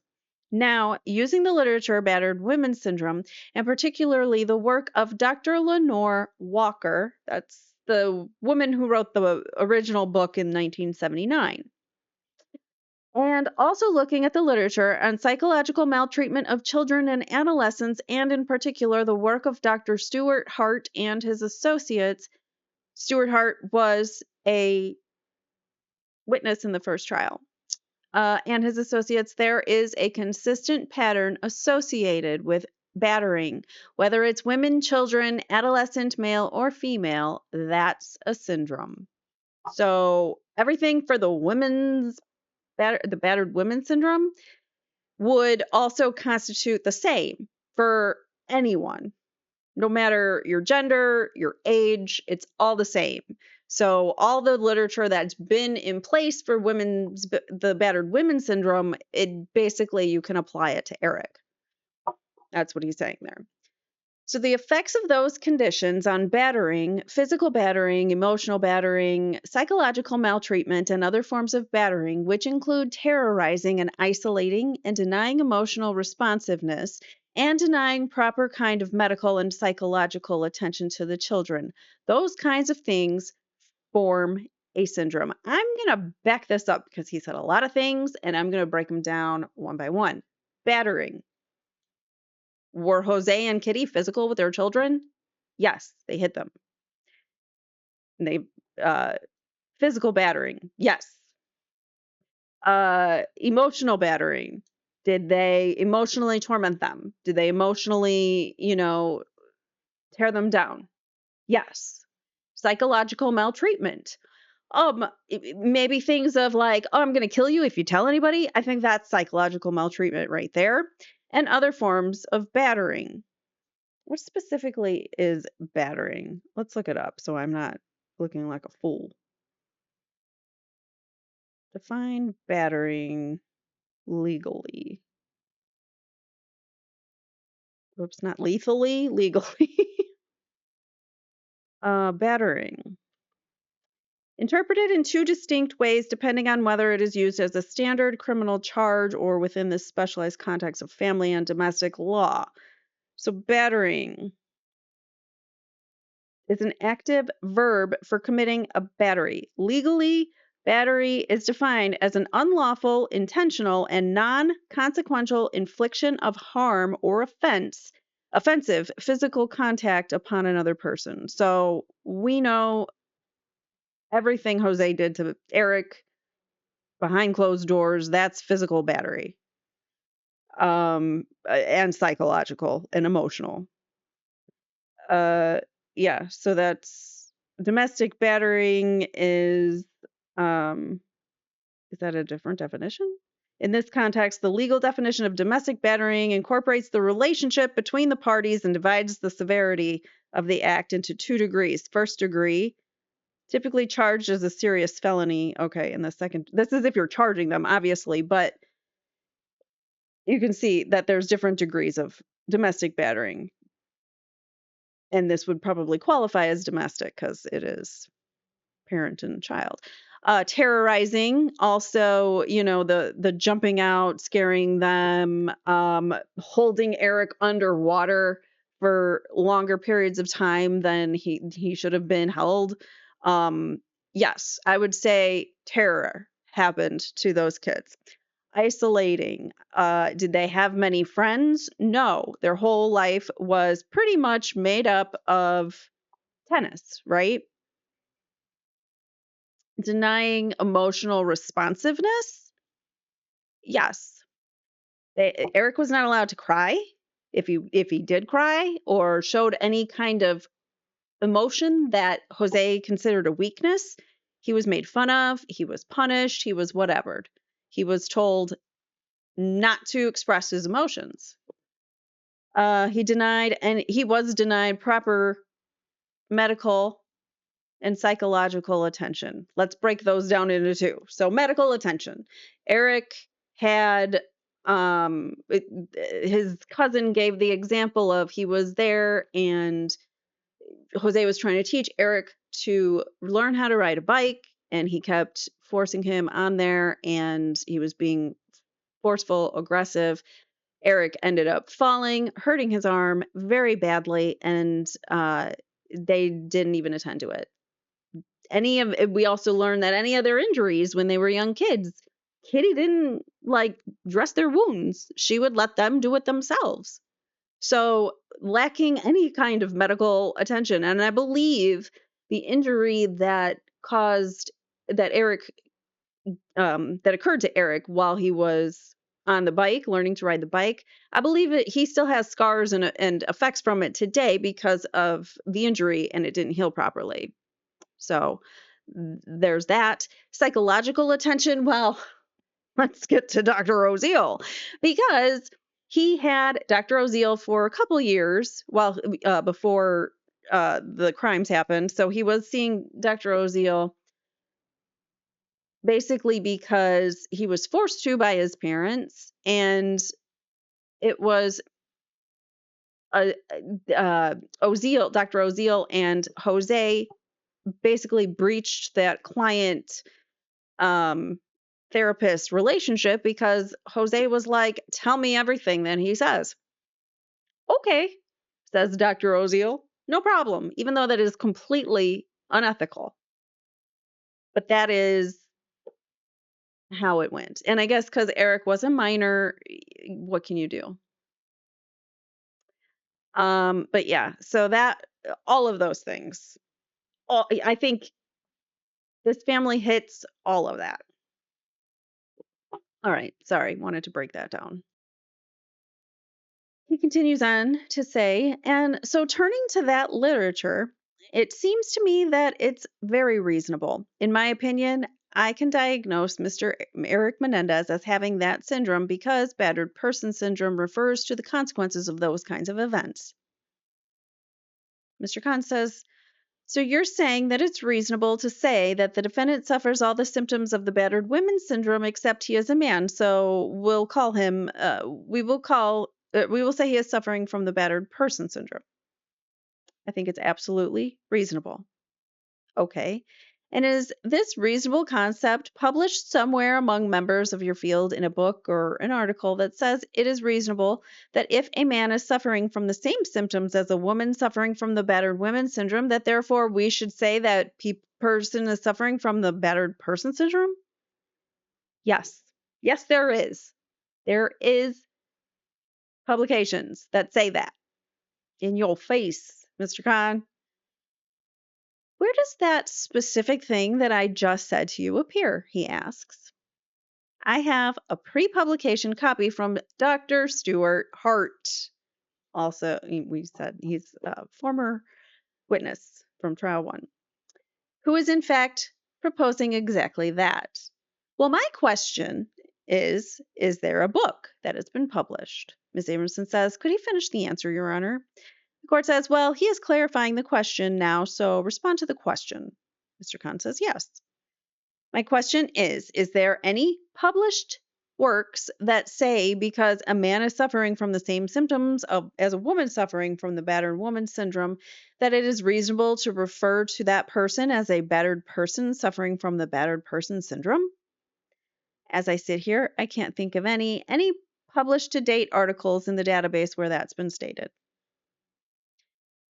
Now, in relying upon Dr. Lenore Walker's conclusions concerning the battered woman syndrome, I take it that you have read the works of Dr. Lenore Walker?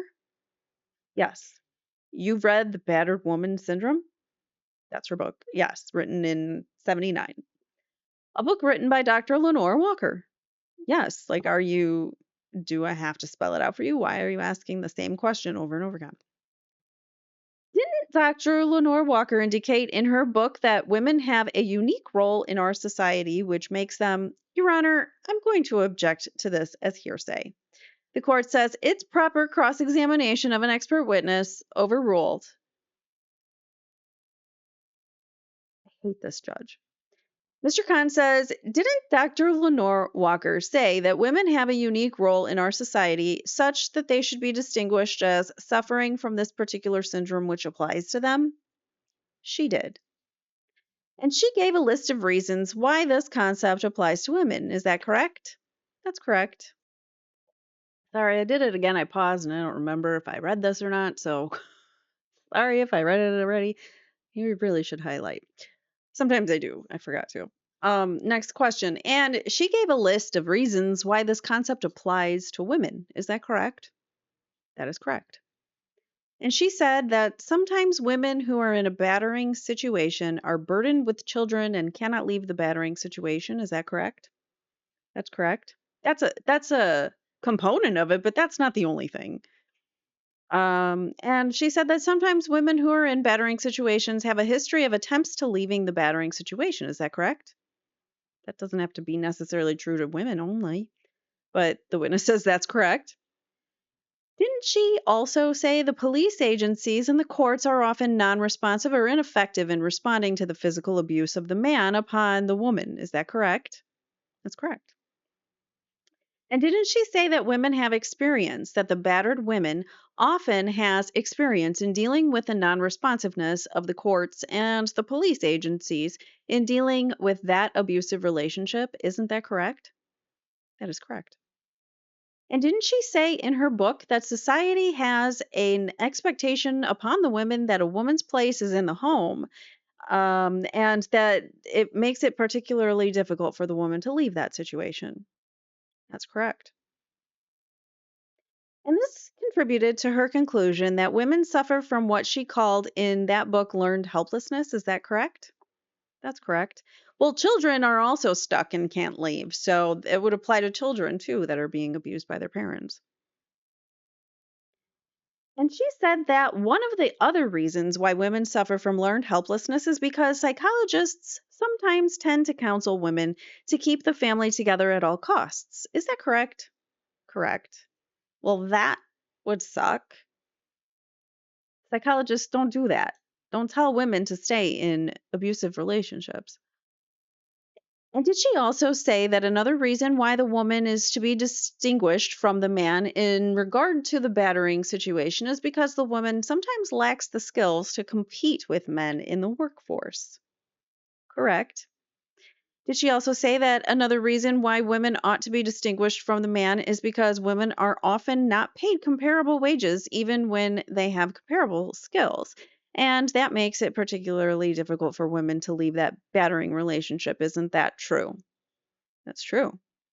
I would say that, okay, these are some of these may apply to women only, not all of them that he's bringing up here, but there are certain dynamics that women have to deal with. That's just period, point blank, end of story. Men have their own dynamics. So there would be different dynamics at play for men. So the women stuff, like I could take it or leave it. The fact that that the prosecutor is trying to tie it specifically just to women is, I don't know, stupid. Um, didn't she say that women also sometimes have an emotional relationship with the abuser, which makes it difficult for them to leave? Correct. So would children. Children have an emotional relationship to their parents and their family members. Didn't she, in fact, describe that relationship as a bizarre symbiotic relationship from which both she and the betterer cannot extricate themselves? Correct. And she concluded, did she not, that women sometimes stay because of the complex psychosocial reasons that are unique to women in our society. That's correct. So, because of the job stuff, not being paid enough, or not having the same rights as men, or whatever you want to say, yeah, okay. Women have different dynamics, men have their own. So, I don't think even her tying it, like back in 1979, her tying it to women specifically, yes, that's under the context of women. Those things definitely apply. But when it comes to children, I think a lot of them also apply. Or even just other dynamic relationships. It could apply, it could still apply. You never know. There could be like a caretaker over someone who still abuses them, and these things still apply. Anyways, so she concluded, did she not? I read that, sorry. She concluded that society's message is that a woman belongs to a man like property. Is that correct? That's what she said. Now, you feel that if you note a number of symptoms which are similar to women, you can describe that person suffering from those symptoms as suffering from the battered person syndrome. Is that correct? Yes. While I was reading that, I was totally thinking, I think Jose thought that Erik and Lyle were his property, especially when Lyle was like, "You're not going to touch my brother." And Lyle, or Jose's response was, "He's my son. I'll do what I want." So I think he did feel like it was his property, his right to do whatever he wanted to those kids. And if I, as a clinician, wanted to determine whether or not I should categorize a person as suffering from the battered person syndrome, what textbook or what reference book would I turn to see if my analysis of that person as suffering from the battered person syndrome is correct? You could turn to lots of them. Well, tell us one. You could turn to Dr. Walker's book. You could turn to Green's book on child maltreatment. You could turn to Pinus's book on PTSD in children. You could turn to Dr. Judith Herman's book on trauma and recovery. You could turn to Dr. Jean Goodwin's book on post-traumatic stress disorder. There are many sources where you could turn to look to see what are the effects of battering in terms of a syndrome cluster. Well, I'm not talking about look to see if there are effects of abuse. Wouldn't you agree that you don't have to be a clinician to know that there are effects of abuse? Objection, Your Honor, argumentative. Sustained as to the form of the question. Well, doctor, do you have to be a clinician to know that there are effects of abuse? Objection, Your Honor, calls for speculation. Overruled. No, says the witness. Mr. Conn says, okay, But if I, as a clinician, wanted to know whether I should properly label someone, describe someone, diagnose someone as suffering from the battered person syndrome, is there a list of symptoms where I can look and to know that by matching those symptoms that I observe in my patient with the symptoms in the book, that I am properly diagnosing and labeling that person as suffering from the battered person syndrome? Same answer as before. But, doctor, in each of those books that you just told us, the words do not appear. Is that correct? They're synonyms. They are synonyms for battered person syndrome? Yes. And what are the synonyms for the battered person syndrome? Battered women syndrome, child maltreatment syndrome, psychological maltreatment syndrome, battered person syndrome, post traumatic stress disorder. They all mean the same thing. They're all disorders or syndromes or things of that nature that have the same symptoms, same symptomology, same causation, or similar causation, I should say. So you're saying that each of these are exactly one and the same. Is that correct? No, I'm not. Well, didn't you just use the word synonym? Yes. Did you tell us why you use the word synonym if each of these are not exactly the same? Ms. Abramson says, objection, argumentative. He says, the court says, overruled. The witness says, yes, because a synonym means that there are similarities. It doesn't mean that they are exactly the same or precisely the same. And that's why I use the word synonym, because there is overlap in these syndromes that I just identified with battered person syndrome. Mr. Conn says, so are you saying that there is an agreed upon cluster of symptoms in the mental health in the mental health profession that I, as a clinician, can turn to and say, because these particular symptoms are met, that therefore this person is properly diagnosed as suffering from battered person syndrome? Could you repeat the question again for me? Yes. Are you saying that there is an agreed upon cluster of symptoms associated with the battered person syndrome that I can just turn to in a reference book and say that my patient is suffering from the battered person syndrome because he meets that specific cluster of symptoms? I will answer your question this way. I don't know that you could turn to one of those reference sources and find the words that we have been talking about, battered person syndrome. But yes, you could find the words that would define the syndrome, indicating the psychological effects of the battering, and note that there is a common consequence. Mr. Khan says, right. In other words, you can turn to various books that talk about abuse and you can read about various effects of abuse. Is that correct? That's correct. And you could read that people who have been abused might be depressed, or people who have been abused might have various other types of consequences. Is that correct? That's correct. Okay, but in order to give a specific diagnosis of battered person syndrome, isn't it true, doctor, that there is no way to do that because there is no literature anywhere that defines or describes a specific concept identified as the battered person's syndrome? Objection, argumentative, and compound. Overruled.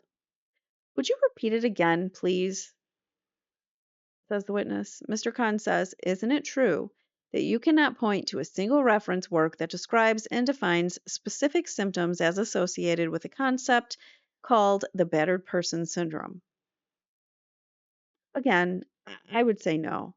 That isn't the case because if you go back, for example, to Dr. Walker's work, she is talking about women who are persons who are battered who have a syndrome.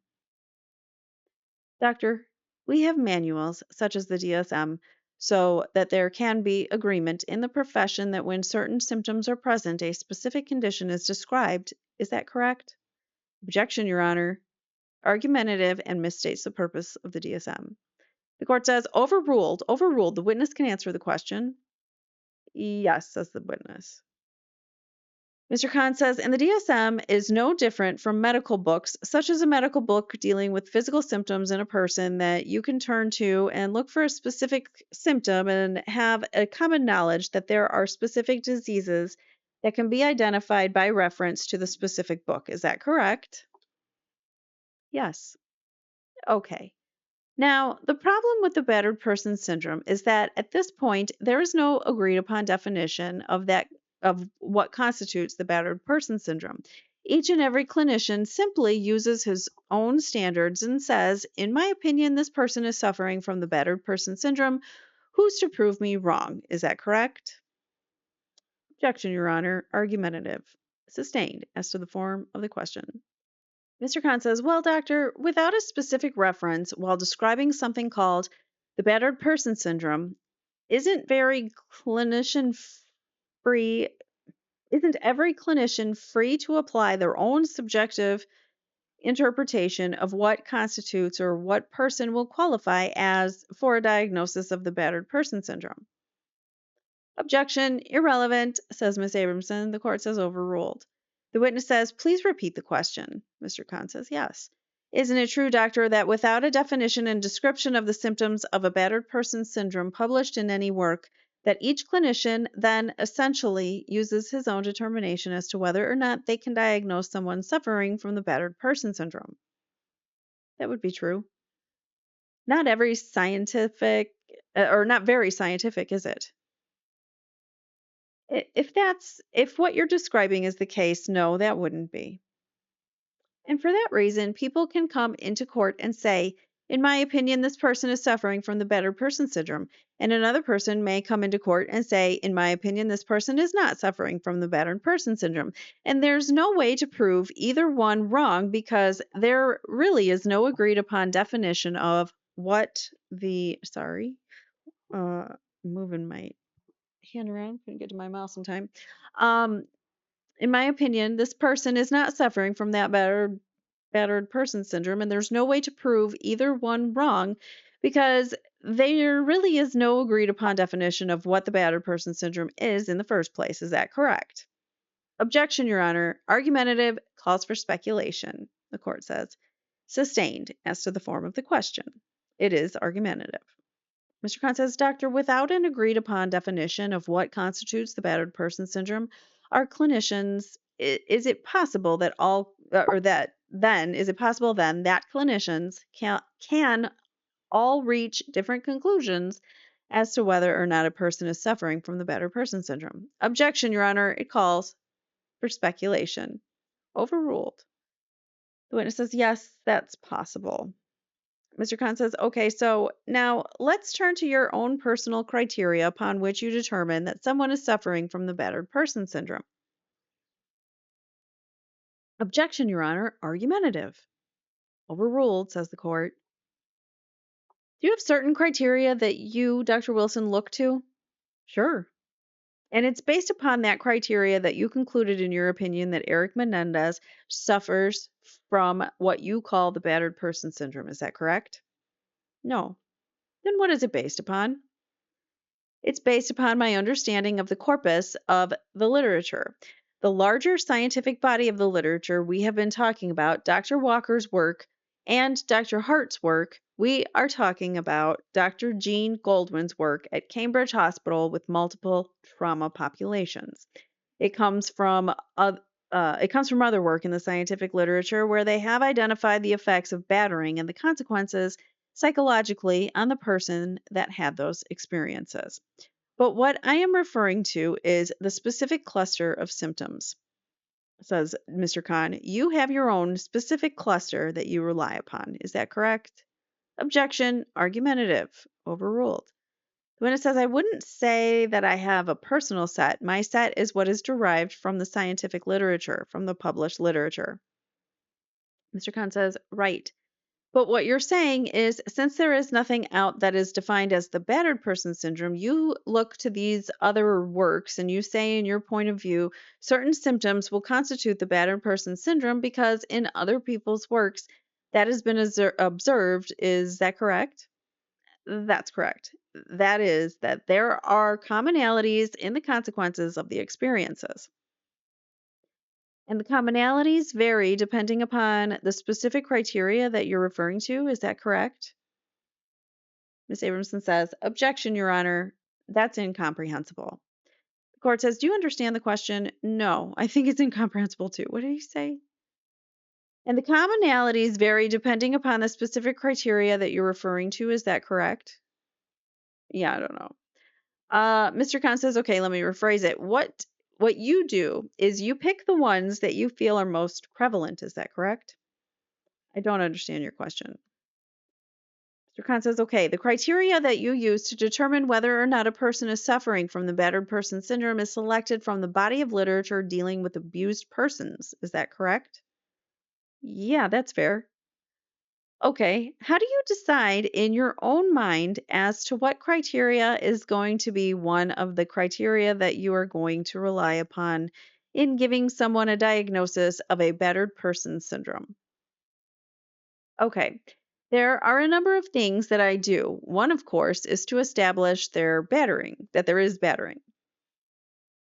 If we're going to talk about battered person syndrome, we have to talk about what constitutes battering in the first place, and there is more than one form of battering, as I have already testified to.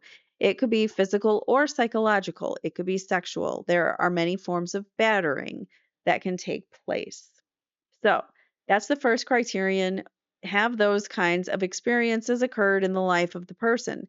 Have they had them at least once or more than once? So that's the first thing that I want to look at, and what have been the specific kinds of experiences of battering or abuse that the individuals had. Secondly, then the criteria to set then the set of criteria. Sorry. Secondly, the set of criteria that I would look for would be the consequences, the psychological effects of the battering to determine whether or not the person has the effects of being battered, or specifically the battered person syndrome. So, for example, some patients may not even report it at all. Others may definitely report that they have effects of the battering that range from depression, wanting to take their own lives, a loss of self esteem, fear, somatic complaints, problems sleeping, nightmares, disruption in your concentration, feelings of helplessness and hopelessness, a tendency to withdraw and become isolated from people, to have problems with interpersonal relationships, maybe a tendency to detach and emotionally pull back from other people. Those are the kinds of effects that I would be looking for as it pertains to the battering. Okay, says Mr. Khan. Let's start with the battery then. Are you saying that every person who has been battered is suffering from the battered person syndrome? No. I think I just implied that in my last answer. So you're saying no. No. That you can suffer a battery and not suffer the battered person syndrome. Is that correct? Correct. And what specific cluster or combination of symptoms do you rely upon to conclude that this person will be diagnosed in your mind as suffering from the battered person syndrome? The ones that I just listed for you. But what I'm saying is, suppose one person has depression and one person, and yet that person does not have withdrawal. hmm So, what do you do in that case? Is this person suffering from the battered person syndrome or not? I'm not sure how to answer it in the way that you phrased it. Well, what I'm saying, you just went through a list of 20 symptoms or so. Is that correct? Correct. Okay. Are you saying that all you have, these are things that you take into consideration in deciding whether or not you're going to diagnose a person as suffering from the battered person syndrome? Is that correct? That's correct. Okay. Now, what I am asking you is, how do you make the determination? Do you say there has to be three or four? Do you say there has to be five or more? How do you make that determination in your own mind? That's a good question. How I do it is this way. First of all, is to determine whether or not there's been a change in behavior of the person. What I am talking about, we try to get some information about what was the person like before the battering took place. What was their functioning like? What was their day in and day out functioning like? How are they coping and managing their life? In other words, this is the pre-battery conditioning of the individual. The following that Following that and getting that information, I want to understand what happens to the person that's been battered. I want to find out from them what were their perceptions, their experience, their feelings, their behaviors. their responses, their emotions, both during the battering and afterwards. Now, once I have done that, the next thing I want to look for is what I've been, what I have been the consequences for. I think what I have seen the consequences for that specific person who's been battered. I want to look to see, as you said in your questioning of me, are they depressed or do they have symptoms?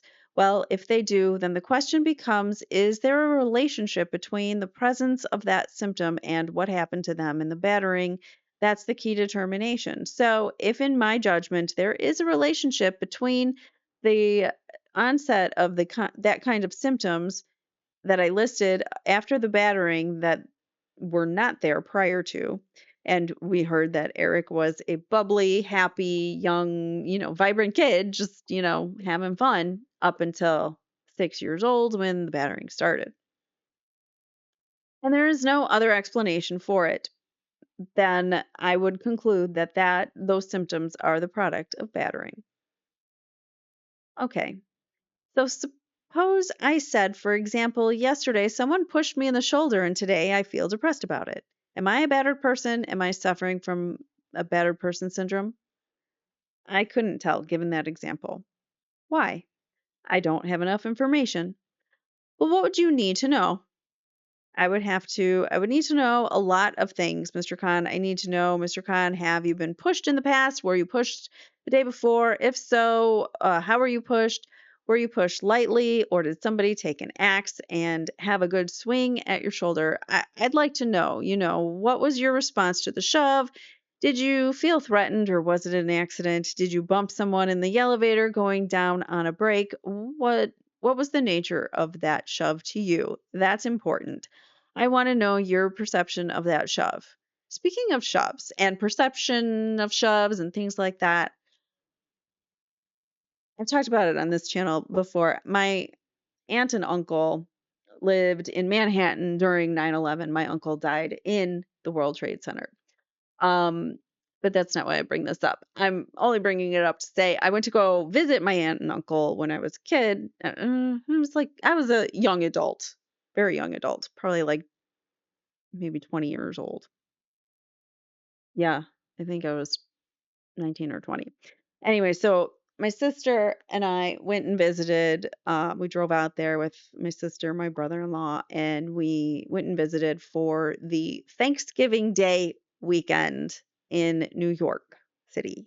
One of the busiest shopping days ever was, the day after Thanksgiving. And of course, we like idiots went out and we're shopping and, just walking about. And we went to Macy's, I think it was, and it was like wall to wall people. You couldn't move anywhere. And at some point I got not just shoved, but like moved out of some guy's way just so he could get past me. It's like, well, where are you going? Nobody else is, so I'm assuming he was shoving other people to get further along than he was. But I felt offended by that. Like, I'm still kind of offended by that. Like, who the hell was he to just shove me out of the way? Like, he moved me, he picked me up almost and moved me. It was traumatizing. So I get it. Like, you need to know the situation, you need to know everything about it.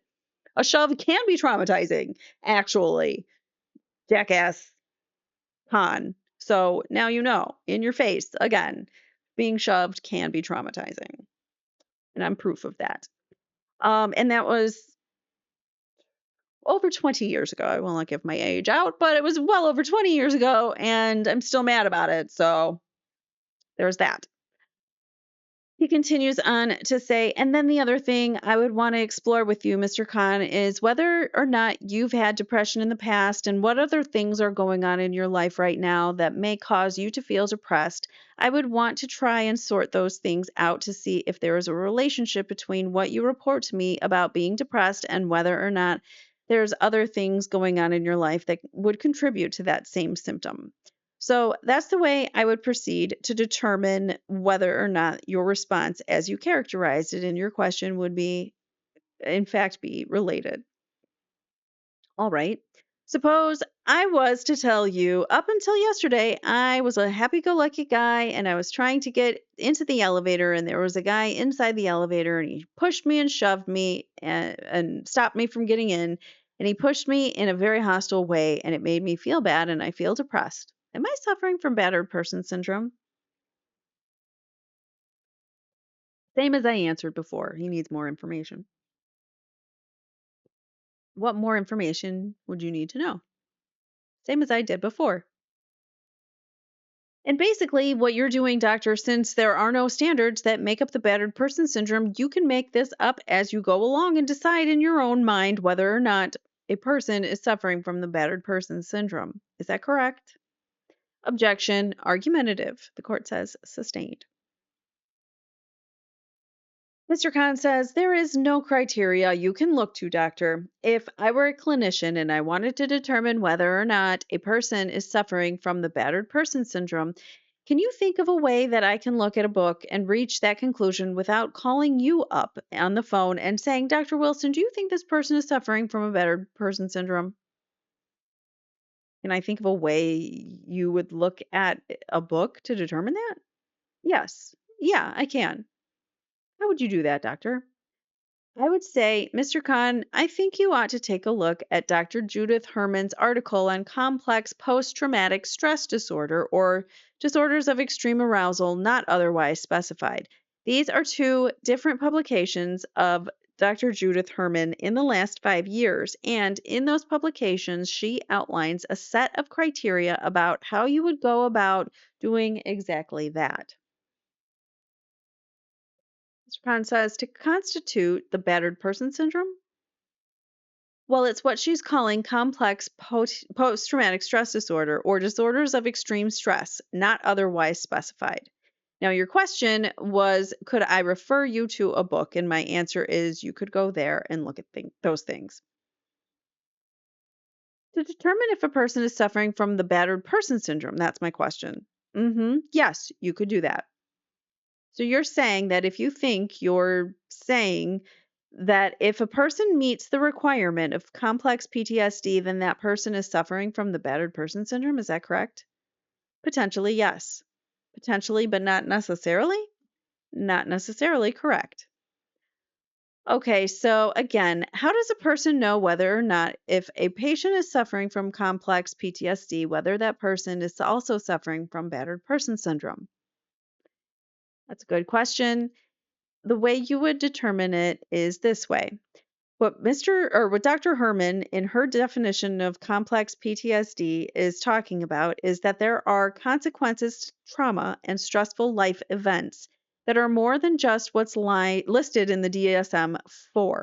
And that's why she is proposing and has written published in several places now about complex post-traumatic stress disorder and elsewhere in another publication, disorders of extreme stress not otherwise specified. Now, what she is saying there is you can look first at all, and you can look first of all at and see she see what you can look first of all and see has the person in fact, I don't know, I'm just reading the words, had a traumatic the person has in fact a traumatic experience or battering experience. That was really worded poorly. So you can, what she is saying there is you can look first of all and see that a person has in fact had a traumatic experience or battering experience. There, we got through that by fixing it. In that, if that's the case, then do they manifest a set of symptoms that develop after that particular experience? And those set of symptoms not only include the symptoms of PTSD, but they include other symptoms as well. The symptoms of what we have been referring to as impaired self reliance, problems with self reliance, depression, and wanting to take your own life, tendency towards isolation, other things that develop that are beyond the strict criteria for PTSD.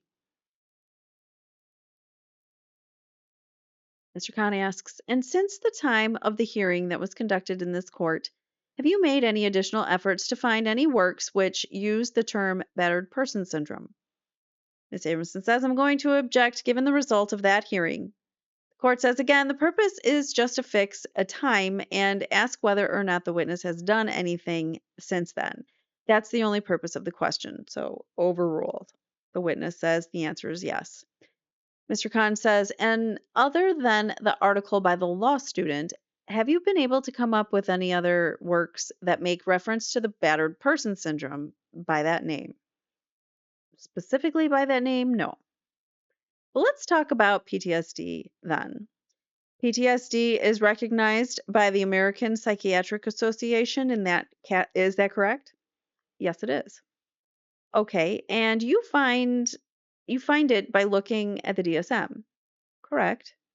So that means that there's a consensus among the American Psychiatric Association that this is a disorder which truly exists. Is that correct? Correct. Now, post traumatic stress disorder simply refers to stress and the effects of the stress that a person experiences following a traumatic event. Is that correct?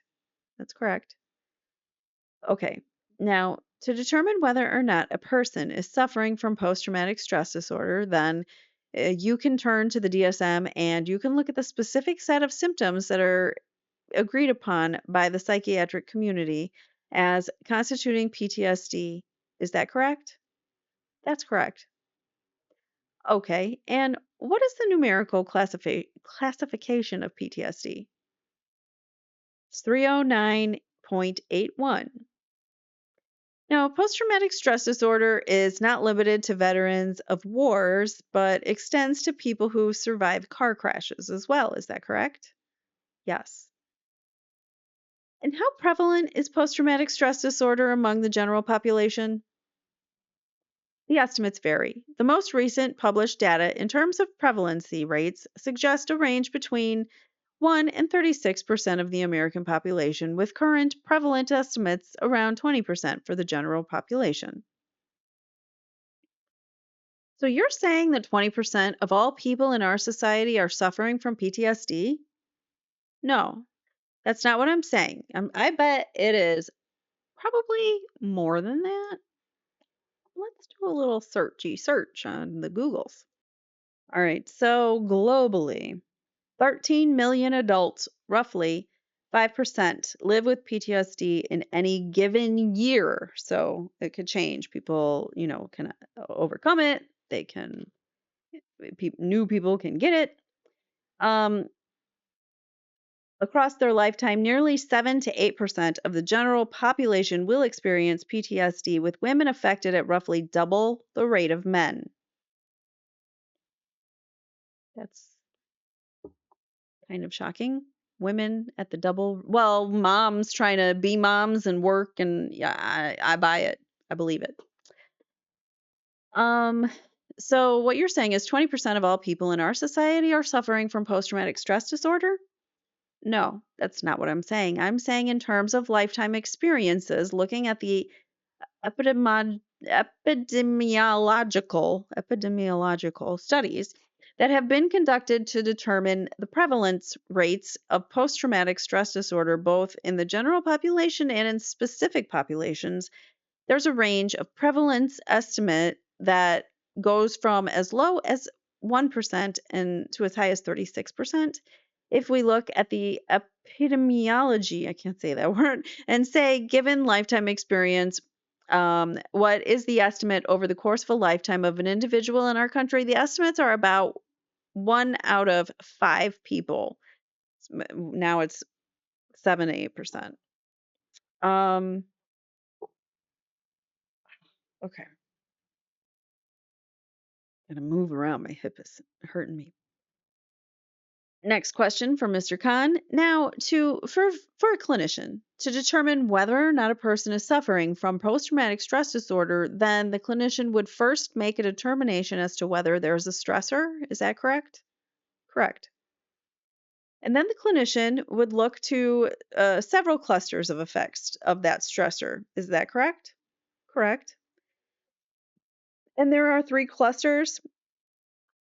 For each of those clusters, the American Psychiatric Association says that you should find a certain number of those to be present before you give someone a diagnosis as suffering from PTSD. Is that correct? That's correct. Now, in this case, you're saying that the stressor was the fact that the defendant, Erik Menendez, had been molested by his father. Is that Correct? That is correct. Now, Erik Menendez gave you no names of eyewitnesses to the molestation. Is that correct? Correct. There usually never are. Now, if a person comes into your office for post traumatic stress disorder, if a person comes into your office and complains of a condition or symptoms following a car crash, you don't ordinarily have reason to cross examine that person in regard to whether or not they had truly been in a car crash, do you? I don't know what you mean. I don't know what you mean by cross examine. Well, I think you testified the other day that you cross examined Erik Menendez. Is that correct? I think that's somewhat out of context in which that question was asked, but yes, I did say those words. That's what I mean. I mean, cross examination as you answered that question the other day. Sabinson says, Your Honor, I'm going to object to this as a bit on the vague side. The court says, It's not really a question. Mr. Khan says, Okay. Do you have, normally, when you are treating a patient for having been involved in a car crash, do you have a reason to question the reliability of that person if the person tells you, I was involved in the car crash, I'm feeling stressed out as a result of it? Do you ordinarily have reason to question the credibility of that person?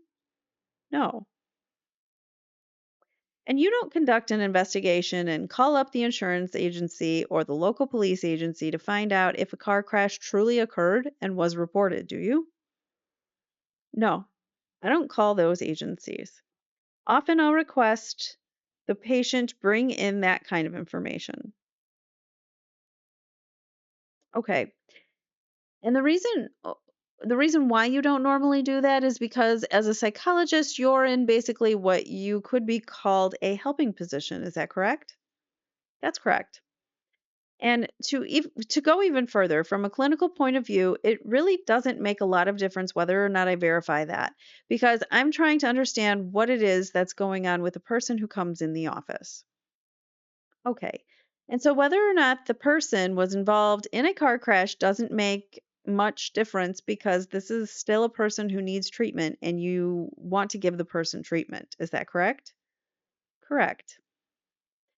Okay, now this criteria that was developed for post traumatic stress disorder doesn't this presume the truthfulness of the person who's reporting the condition to you? I'm not sure I understand your question as you phrased it.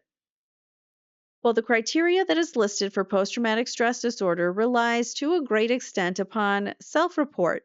Is that correct? That is correct. So, for example, let's say the re-experience cluster. You want to know whether that person has been experienced recurrent and intrusive recollections of the event. Is that correct? Sure. And you rely on a great extent upon the person who's reporting that to you. Is that correct? Correct. Okay, now in a forensic setting, though, that is, if a person has a reason to fabricate the existence of a stressor or the existence of conditions, the criteria that is contained within PTSD, as described in the DSM, are somewhat unreliable for testing the veracity of that person. Is that true? Objection, argumentative, and compound. Overruled. The witness says, I don't understand your question. Mr. Khan says, well, in other words, if a person has reason to fabricate the existence of a stressor or the symptoms, do you take that into consideration in evaluating whether or not that post traumatic stress disorder should be found? Yes. And do you still have to make a determination in your own mind as to whether or not the stressors truly existed? Is that correct? Sure. Now, would you agree that anyone who's evaluating a person, any clinician who's evaluating a person's post traumatic stress disorder, could be fooled as to the existence of the stressor? Ms. Abramson says, I'm going to object to this as calling for speculation. Overruled. The witness says, well, I'm not sure what you mean by anyone. Could you clarify that? Clinicians. Do you mean that clinicians who are evaluating someone for post traumatic stress disorder could be fooled by a person who's claiming the existence of a stressor, which does not, in fact, exist? Not only can they be fooled, they have been fooled. And that would apply to you as well, wouldn't it? Could be fooled, not has been fooled. Well, I'm trying to think about your question for a minute. I can't recall having been fooled by anyone, but yes, potentially it's possible. Now, were there any medical reports that you reviewed that establishes that Erik Menendez had been sexually abused by his father? That established that he had been abused? Yes. No. Well, any medical records that he had suffered as sexual molestation at any time in the course of his life? You mean a written record? Yes. No, I know of none. And you spoke to no eyewitness who observed that Erik Menendez had been sexually molested by his father, is that correct? I've already answered that. Did you speak to a single eyewitness who indicated to you that he observed that Erik Menendez had ever been physically assaulted by his father at any point in his life? Ms. Abramson says, Your Honor, I'm going to object to the form of the question since it's clear that the witness relied on interviews and not personal. The court says, well, he's asking it this way. He's entitled to cross-examine the witness with his focus. Overruled. The witness answers no. Mr. Conn says, did you see any eyewitness who said that Erik Menendez had ever been physically assaulted by his mother? No. Did you speak to any eyewitness who said that Erik Menendez had been sexually assaulted by his mother? No, but we don't believe that. Well, did you read the reports of any eyewitness who said that he observed Erik Menendez being sexually abused by his father? I know of no such reports. Did you read the reports of any eyewitness who said that he observed Erik Menendez being sexually abused by his mother? Same answer. Did you read the reports of any eyewitness who said that they observed Erik Menendez being physically assaulted by his father? Yes, I'm sorry, no. So there is no relative, no friend, what? So there is no relationship, I think, no friend who said at any time that he observed Erik Menendez being physically assaulted by his father. Is that correct? In going to object to the question referring only to male witnesses, or are women included in the question? Wait, let's have the question read back. And then the court says, it's a gender neutral question. The witness says, to answer that, Your Honor, I'm going to have to go to my notes and review those notes. It will take a while, a few minutes anyway. Court says, all right, you want to reserve a response? The witness says, I would like to reserve a response, thank you. The court says, on the top of your head, can you think of any witness who observed Erik Menendez being physically assaulted by his mother? Same answer. I'd like to reserve that pending review of the notes. Now, to determine the existence of the stressor, then, did you conduct a series of psychological tests? I'm not sure what you're asking in terms of a series of psychological tests to determine the stressor. Well, in other words, did you give the defendant some tests to determine if there was truly a stressor in this case, warranting a diagnosis of post-traumatic stress disorder? No. But you did give him some tests, though?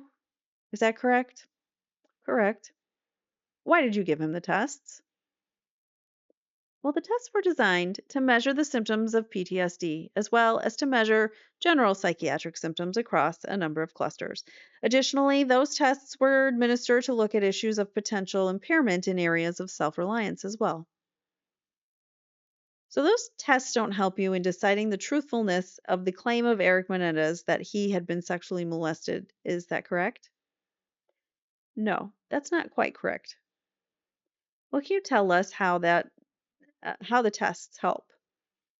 Ms. Abramson says, I'm going to object. I'd like to approach and be heard given the court's previous ruling concerning direct examination. Overruled. This is referring to these tests right there. This judge is pathetic. It's so clear that he just keeps ruling in favor of the state. It's really lame. Ms. Abramson says, no, it refers to determining the truth of molestation. The court says, let's not argue the issue. The court has made no such ruling. This is proper cross-examination based upon the direct examination of the witness. Mr. Khan continues. So, are you saying then that you can look at what he wrote down in these tests and you could tell, based upon his answers, that he had truly been sexually molested by his father? No. Well, then, the tests don't help you in determining that the defendant has been truly molested. Is that correct? No, quite the contrary. Well, which is it? The tests help you to determine whether he had been sexually molested or they don't. They do help. Okay. How do the tests help you in determining that Erik Menendez had been truly molested by his father? That's a good question. If you'll give me the tests, I'll be happy to use those to answer your question. Okay. The witness says, okay, there are a couple of ways in which these tests help me to determine whether or not Erik Menendez had been sexually molested by his father. First, let's start with the trauma symptom inventory that was testified to the other day. One of the ways in which this test helps me to determine whether or not Erik Menendez was sexually molested by his father is looking at the physical configuration of his results across the symptom cluster.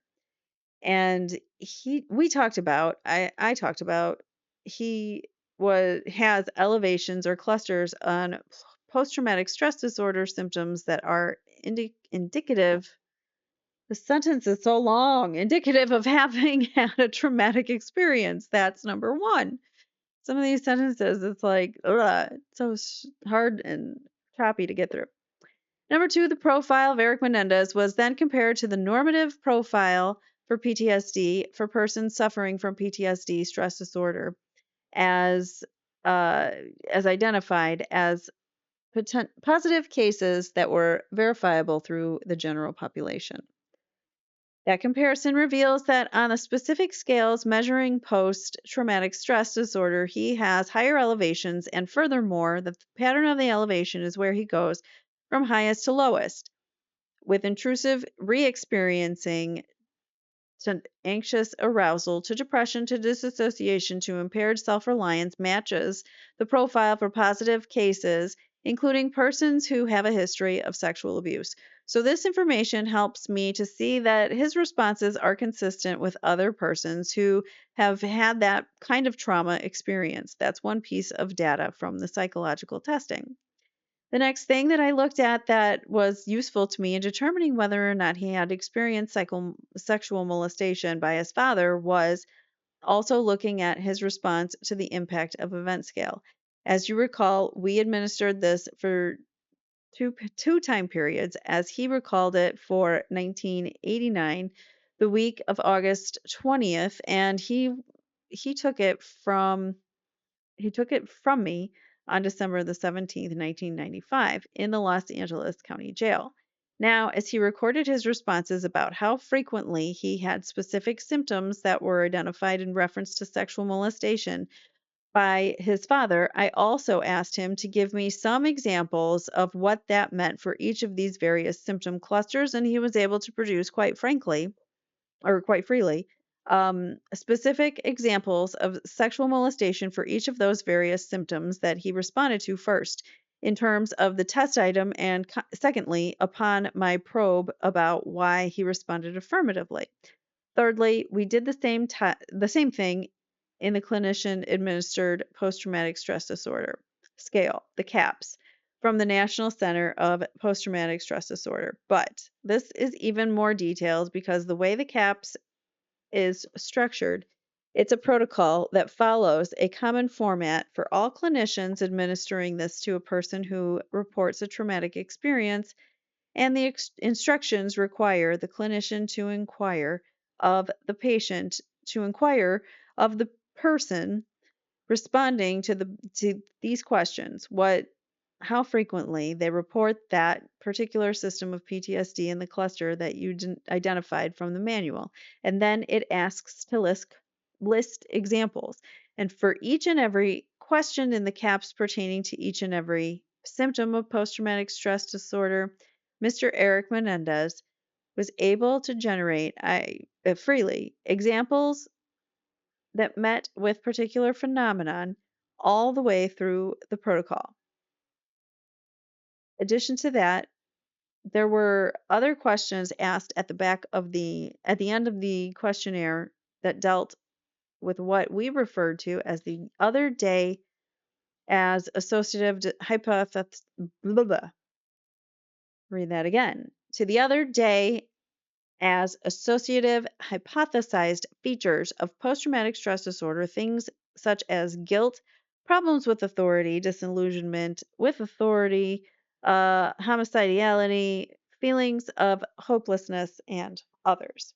Likewise, he was able to generate freely answers to these items that were consistent with this dissociative features of post traumatic stress disorder.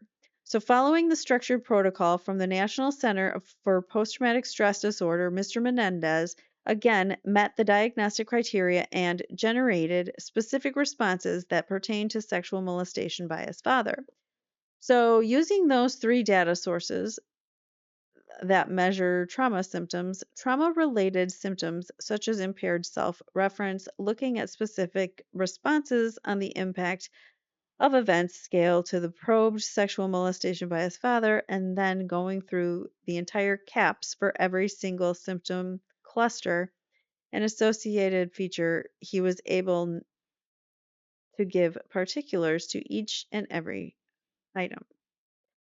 This is a very long answer. Jeez, now in doing so, that informs me that he's able to respond in a manner that shows that he has the symptoms of post traumatic stress disorder and more symptomology. Before I can get to the last piece of data, more importantly, in every single response, he ties his answer back to specific experiences that he had with his father, not general, but specific experiences from his history. So, this data, and also the data from the SCL90, which shows, as you recall, high levels of distress and impairment that meet the clinical cases, all, in my mind, help me to know that number one, patterning of his responses on these tests are not just unquote, they're not just unique to him. They, in fact, match other known data, other normative data for persons who have post traumatic stress disorder, meaning they've had a traumatic event. Number two, it all helps to inform me that the pattern of responses that he's exhibiting are consistent with other data that's been published for persons who have childhood sexual abuse. Number three, the particulars that he also gave are grounded in specifics. So, those kinds of responses on the psychological test, I think, are very informative to me as a clinician in coming up with a diagnosis that there's a relationship between these reported symptoms and his account of sexual molestation. So, where in that test can you determine that Erik Menendez was molested by Jose Menendez rather than just Lyle Menendez? There is no way to determine that in these tests. Well, you can't determine who the perpetrator of the abuse was by the test, is that correct? Correct. So the tests don't help you in any they don't help you any in determining who molested Erik. Is that correct? I think I just answered that. They do not. Is that correct? No, they do.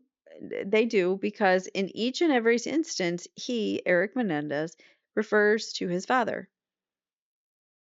So what's useful, because he's not saying it's Lyle Menendez, he's not saying it's someone else in his family history, he's saying it's his father. You're relying on the allegation of Erik Menendez in those tests, is that correct? I'm relying on his responses to the tests, not his allegation. I'm looking at his responses. We have to make the distinction. These responses on the SCL90, these responses on the trauma symptom inventory, these responses on the impact uh, of events scale are not about allegations per se. They're about responses to questions that are posted on the test. God, this is long. Long answer. So that in response to those questions, I can look at the answers and see how he compares to other people who had similar traumatic experience. Finally, we're getting to the end. So it's not just an allegation, there's an empirical basis for looking at his responses. It's a really long answer, and I'm glad we're done with it.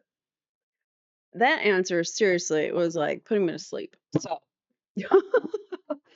I don't know. It's probably I'm winding down from a very hectic day, so I'm getting tired. But anyways, that was a very long response, or very long response. So I needed to get myself some coffee. I'm drinking it out of my nice little Christmas mug. It's not Christmas, obviously. It's like 90 degrees outside, and it's hot. But I need coffee to stay awake. So I'm probably let me put the fan on too, because that's gonna help me not overheat. All right, so next question from Mr. Conn says, what response tells you that Erik Menendez was molested by Jose Menendez and not Lyle Menendez? All of the answers he gave were specifically directed towards his father, all of them. Okay. In other words, you're taking his word for it in the exam, is that correct? That's right. And there is no objective way, if I may have those exams back. You sure can. There's no objective criteria in this exam by which you can determine that he was molested by the person who he was claiming molested him rather than another person. Is that correct? Correct. Okay, now turning to the issue of whether or not he was even molested, are you saying that although those exams don't tell you who molested him, they can tell you, they can confirm that he was in fact molested? No. They don't confirm that he was molested, but they confirm that he is manifesting symptoms of post traumatic stress disorder as well as other symptoms in response. One, to his definition of sexual molestation of the impact of event scale, but in the trauma symptom inventory, there is no specific reference to what the traumatic experience is. In other words, the person who takes the test responds to the 100 items with their own responses, those that are charted and profiled to look to see if this is, in fact, a trauma profile, irrespective of what the participating trauma was. Precipitating, pardon me. Mr. Khan's next question is, so in other words, these exams neither confirm that he was molested by his father, nor do they confirm that he was molested, but only that he's suffering from PTSD. Is that what you're saying? Yes. All right. Now, turning to the issues, whether or not he's even suffering from post traumatic stress disorder, do you rely upon the answers that he gives in these exams?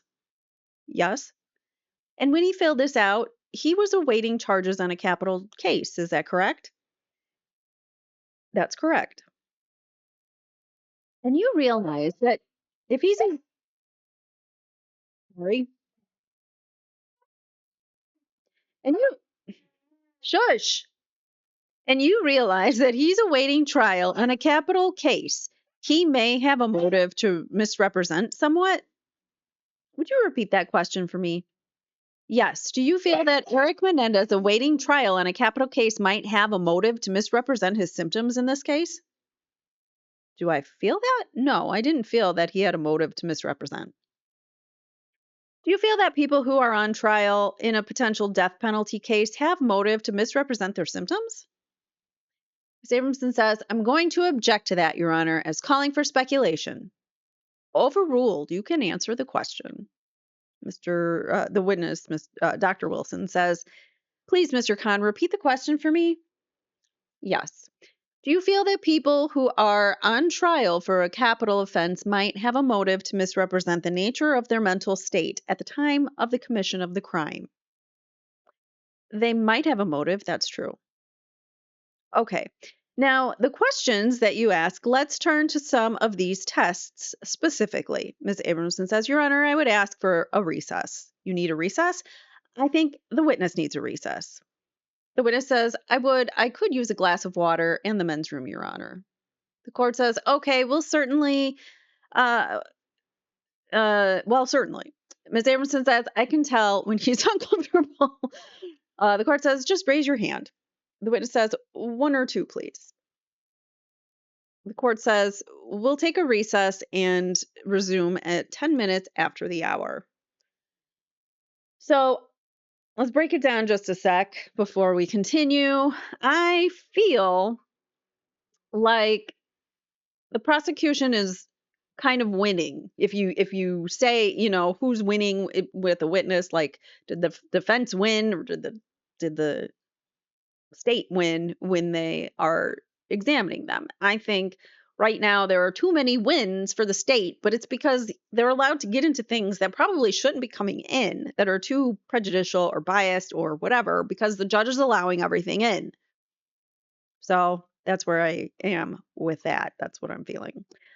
All right, continuing on, we're back. The court says, okay, the jury is back and we'll continue them with cross-examination. Mr. Conn says, thank you. Doctor, I'd like to ask you about the way in which these tests were administered.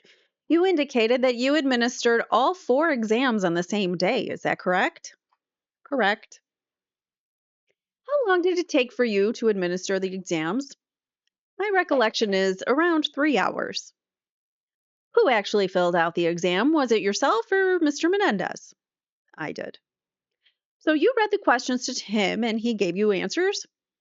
Correct. And he also indicated the response point, the scale point. Whoa, dogs are. Can you just chill? The puppy is crazy today. I don't know what his problem is. He doesn't want to nap anymore. He just wants to play. He's past that point of puppyhood where he sleeps all day. Now he's awake most of the day, up and about and causing trouble. All right. So what do you mean by scale point is the next question. The witness says, let's be specific. In terms of the impact of event scale, there's a frequency scale. Yes? Okay, so I read instructions to him and then he determined what the frequency was for him for each and every one. Okay. Likewise, the SCL90R. Mr. Conn asks, but all of the writing on these 4 exams, they have been marked is your writing. Is that correct? Correct. Okay. Now, I'd like to start with the examination, excuse me, that measured the defendant's homicidality. Excuse me. That is the clinician administered PTS scale, also called CAPS. Is that correct? That's correct. And homicidality is just one of the 30 different categories of information that you were rating in this test. Is that correct? Yes. Now, under what was the homicidality rating designed to determine?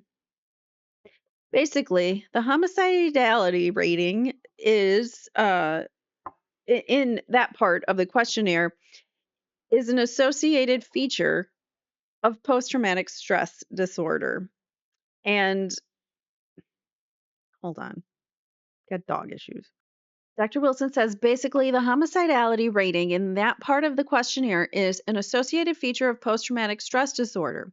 And what is designed to look at as an associated feature of PTSD are fantasies or thoughts or impulses or feelings among trauma survivors of wanting to engage in activity that would be a form of homicide or to inflict harm or injury to another person.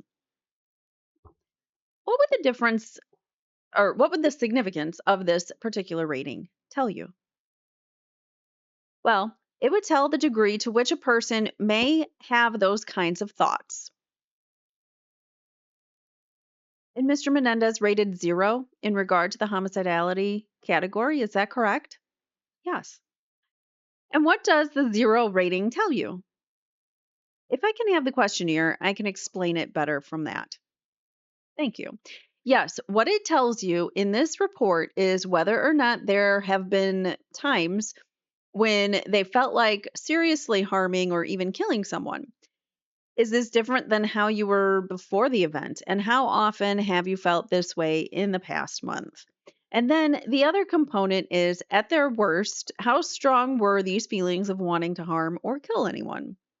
And then there's a scale for the frequency scale goes from never, once or twice a week, several times a week, daily or almost daily, and then a description of examples. Then on the intensity scale, it goes from no homicide ideation to number 4, which is the extreme score, very strong homicidal feelings, has formulated a plan or acted with homicidal intent.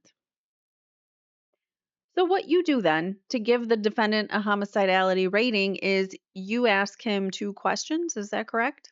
Correct. And the rating is based on the 2 questions that you ask him and the answers that he gives. Is that correct? That's correct. And the first question is how often he thought about seriously harming or killing someone. Is that correct? Correct. And you give him 5 options. Is that correct? There are 5 scale points. Correct. And he rates himself. Correct. He gives a response. And he either says, I never had these feelings. I've had these feelings once or twice. I've had these feelings once or twice a week. I've had these feelings several times a week, or I've had these feelings daily or almost daily. Is that correct? That's correct, says the witness. Mr. Conn asks, and then you rely upon the answer that he gives you to that question. Is that correct? Correct. Implying like he's obviously lying, so you can't trust it. Doctor, for a person who's awaiting trial on a capital offense, well, do you take into consideration before you ask him that question? I'm asking a person who's on trial for a capital offense, how do you think he's going to portray himself to me? Objection, argumentative. Rephrase the question. It's also speculative. Mr. Khan says, do you factor in, when you rely upon one of the 5 answers, do you factor in some way the fact that he is on trial for a capital offense? Sure. Ms. Abramson says, I'm going to object to counsel's characterization, whether it's capital offense or not, is for counsel to determine. Overruled, says the court. But that's a great argument. She's like, whether it's capital or not is counsel's decision. How are you using that against my client? You're the one that charged him with that. And now you're using it against my client.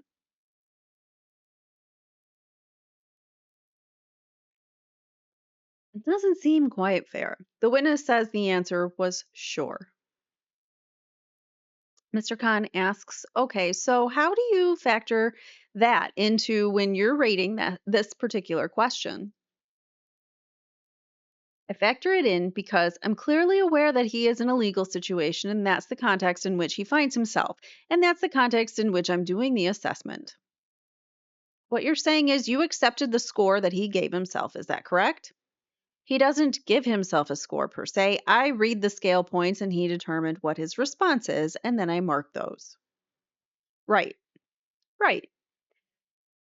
Mr. Khan says, and so out of those choices, whether he has never had thoughts about killing someone or whether he thinks about it every day, he decided to give himself the rating of I never think about that. Is that correct? That's right. And you accepted that as truthful? Is that correct? I marked the response. I don't know that I necessarily accepted it as truthful. I marked it down that that was his response to that item. So you accepted that as a valid rating? Is that correct? I accepted it as his response to the scale. Correct. Was it valid? What do you mean by valid? When you say that you accepted it as his response, are you saying that you accepted the representation of Erik Menendez that he never had those homicidal thoughts? Did I accept that? Yes. Yes, I did. When you say you accepted it as his response, are you saying that you accepted the representation of Erik Menendez that he has never had those homicidal thoughts? Did I accept that? Yes. Yes, I did. Okay, so you accepted it because he told you that that was the case. Is that correct? Yes. So when you give him this specific rating, which was 0 for that question, that rating is no different from a person who's not on trial for a capital offense and who gives you a similar answer, isn't it? What kind of question is that? Objection. I'm not sure I understand your question, says the witness. Well, in other words, you say you factored in the fact that he was on trial for a capital offense in some way. Yes. But isn't it true that you simply accepted his answer as truthful? Yes. But it's also followed up with a probe. I think I mentioned to you earlier when we administer the caps, the clinician is instructed to probe the answer. And in fact, I did that with Mr. Menendez, Erik Menendez. What do you mean when you say that you probed that answer? Yeah, so the person says, no, I don't have those thoughts. I haven't had those thoughts. I say, what do you mean? You've never had that thought, or you've never had those kinds of feelings? That's a follow-up question, a probe. So he gets clarification on the answers as they're coming in. So you're saying you ask him a follow-up question? Yes. So when he told you, Dr. Wilson, I never thought about killing anyone, how did you probe that answer? I said, you never thought about it? You don't have those kinds of feelings at all? He said, I remember it very clearly. He said, I've never been a violent person in my whole life. I really hadn't thought about violence. I haven't really thought about killing anybody. He said that's not my nature. He said, I've always been a passive person. I never thought about killing anyone. I'm not violent. I'm not oriented that way. That's what he said.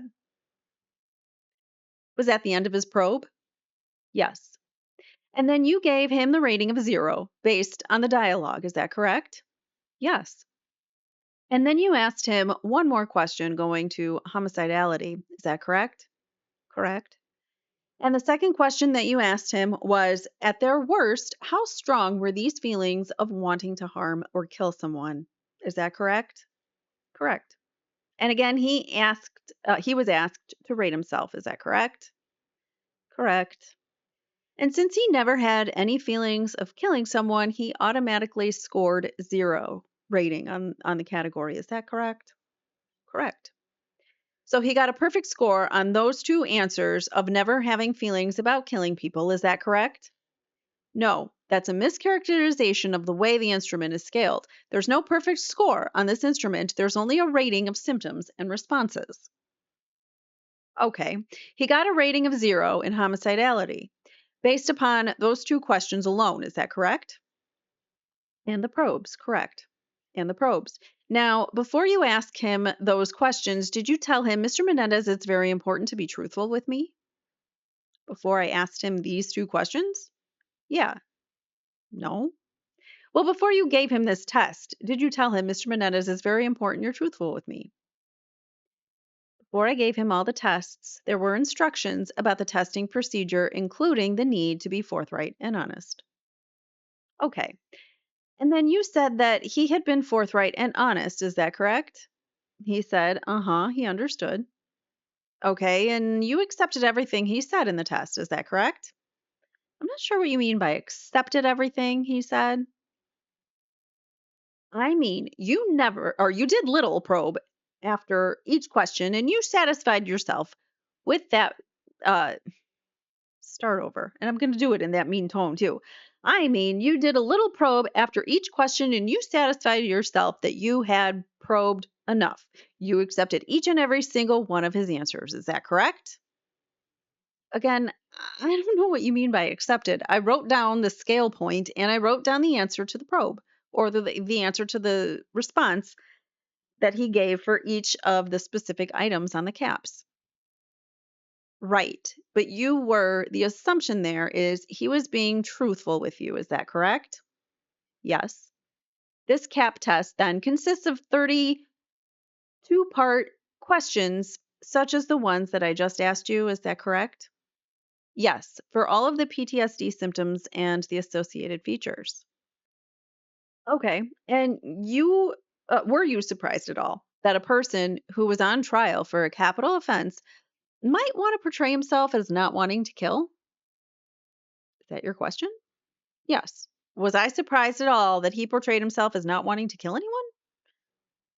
That a person on trial for a capital offense would want to portray himself as not wanting or not having thoughts of killing anyone. Your Honor, that calls for speculation. Overruled. The witness says, I'm trying to understand your question, Mr. Conn. Was I surprised that a person in general? Yes, says Mr. Conn. The witness says, is that what you mean? Yes, says Mr. Conn. Objection irrelevant, says Ms. Abramson. The court says, all right, again, it's vague as to how he can answer the question since he administered it to one person. Mr. Conn says, I'll rephrase it. Did it surprise you, or did you, when you gave that particular question to Erik Menendez, did you take into consideration the fact that being on trial for a capital offense, Erik Menendez might want to portray himself as not having homicidal thoughts? Your Honor, it calls for speculation. Overruled. You may answer the question. The witness is like, please repeat it. It sounded like a compound question. So could you repeat it or read it back? Either one. Mr. Conn says, let me see if I can break it down now. The witness says, okay. Mr. Conn says, when you gave this test to Erik Menendez, did it occur to you that Erik might want to portray himself as not having homicidal thoughts? Sure. But even though, are you saying that even though you had such a consideration, you nevertheless gave the 0 rating based upon his answer in the probe? Is that correct? That's correct. Okay, now other questions in the CAP tests deal with masters, such as the recurrent and intrusive distressing recollections of the event. Is that correct? That's correct. And that's one of the PTSD symptoms. Is that correct? Yes, it's the B1 symptom. So you asked him, have you ever experienced unwanted memories of the event without being exposed to something that reminded you of the event? Did these memories occur while you were awake or only in dreams? How often in the past month? Yes, says the witness. And he gave you an answer to that question. Is that correct? Correct. And the answer that he gave you was daily or almost every day. Is that correct? That's correct. Okay, now did it occur to you when you were asking him this question that if Erik Menendez wanted to portray himself as having experienced molestation and is suffering the effects of that molestation, that the answer that he gave is a very probable answer? So now we're just going to look at everything and be like, well, he could have either answered it truthfully or he could be lying. What do you think? Why are we doing this? This is really stupid. I don't think this line of questioning should have been allowed, but here we are. Because Judge Weisberg's like, why not? Did it occur to you when you were asking him this question that if Erik Menendez wanted to portray himself as having experienced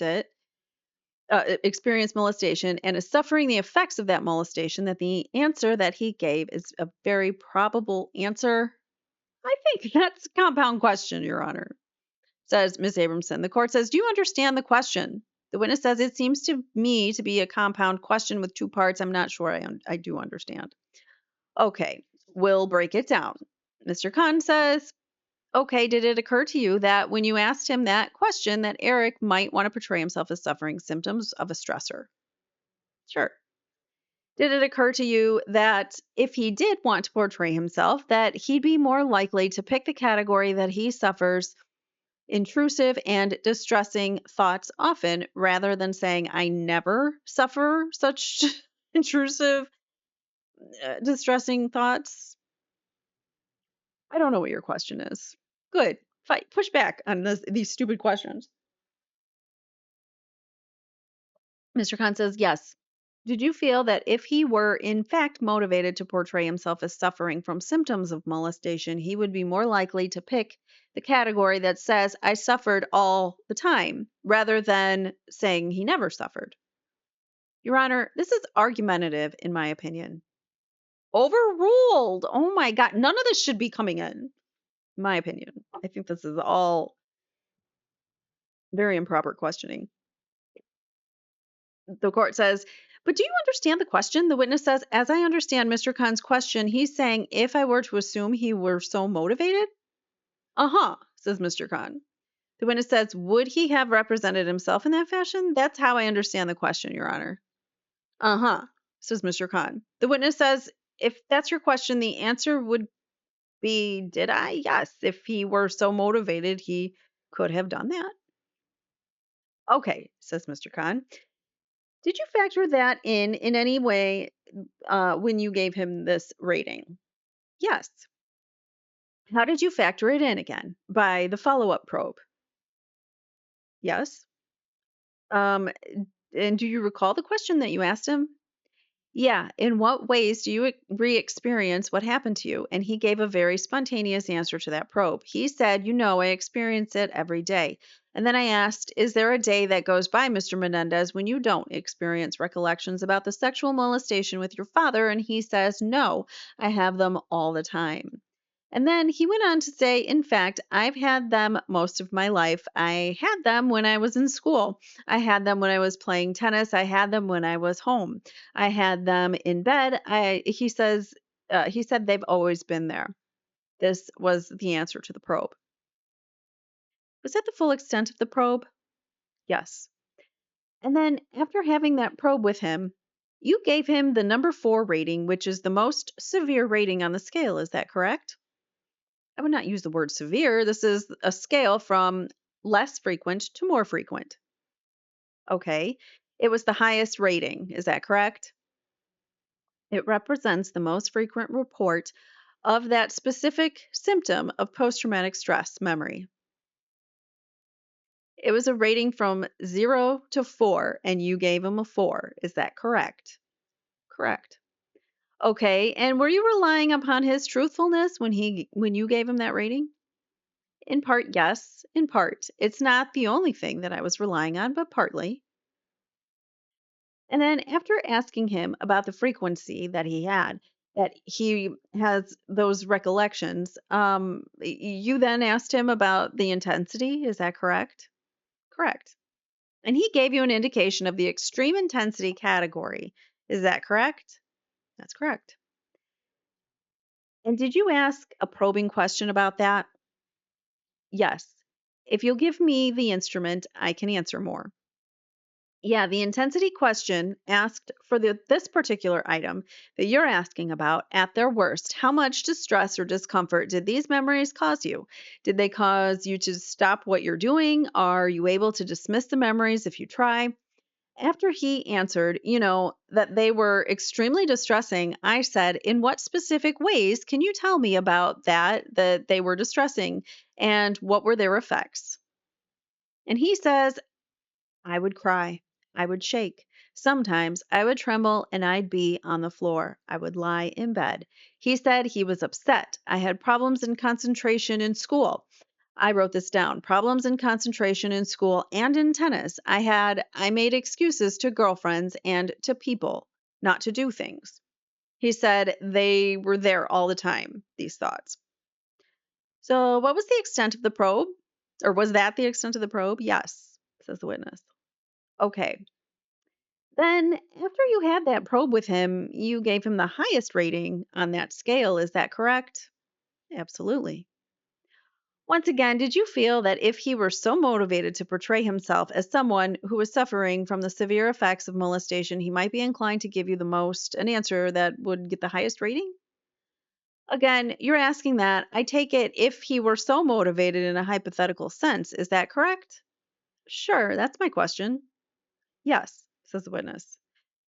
Okay, and in fact, in all of the questions in this CAPS exam, that is the 30 questions, they're all just like the 2 examples that I just gave of frequency and intensity. Is that correct? Yes. And for each and every one of those questions, you ultimately relied upon what he was telling you. Is that correct? Yes. In response to those questions and probes, that's correct. Now, did you feel that it would be that a person could cheat on this exam? You mean in general, any person? In general, any person. Sure. Uh-huh. If the court wishes to break now, does the court wish me to continue? The court says, I think, as I indicated to counsel informally, we will recess shortly after 4:30. We're at that point. We'll resume tomorrow at 8:30. Friday, we'll be recessing at 3:30 on Friday afternoon to give you that information. And the next juror obligation, I believe, is February 1st, when we'll be recessing at 1:15. As of this week, Friday, we'll be breaking at 3:30. We'll see you back here tomorrow at 8:30. Don't discuss the matter and don't form any final opinions about it. And that's the end of the day. So, like I said, if you look at each witness as like the defense is winning or the state's winning, I think this is a really effective cross examination using some really shady, dirty tactics by the state in order to make this witness seem very less credible than he is. I think he is a credible witness. I'm not saying that I don't think he's credible, but I'm saying that for a jury, not knowing what we all know about the case and everything, just watching this, they might actually perceive it as, the state kind of won this round so far, or is winning this round so far because it's not over. We'll have a redirect by Abramson, and hopefully she can kind of fix some of this stuff. But it's really, I think this is egregious. I'm sure most people probably wouldn't, but I think that this court is going into like allowing so much that shouldn't be coming in for the state. He's allowing them to go into topics that the defense isn't even getting to go into. So it's really crazy to me. And I don't know. We know how it turned out because they were convicted. So it point for the state, I guess, is what we'll say for today. What do you guys think? Do you think the state's winning or the defense is winning with this particular witness? Let me know in the comments below, and I will see you guys in the next one, continuing Dr. John Wilson's cross-examination. Thanks for watching. Take care. That's the end of this Trial Transcripts Exposed. Thanks for following along with me. If you want more, subscribe and let me know what you think in the comments below. See you next time.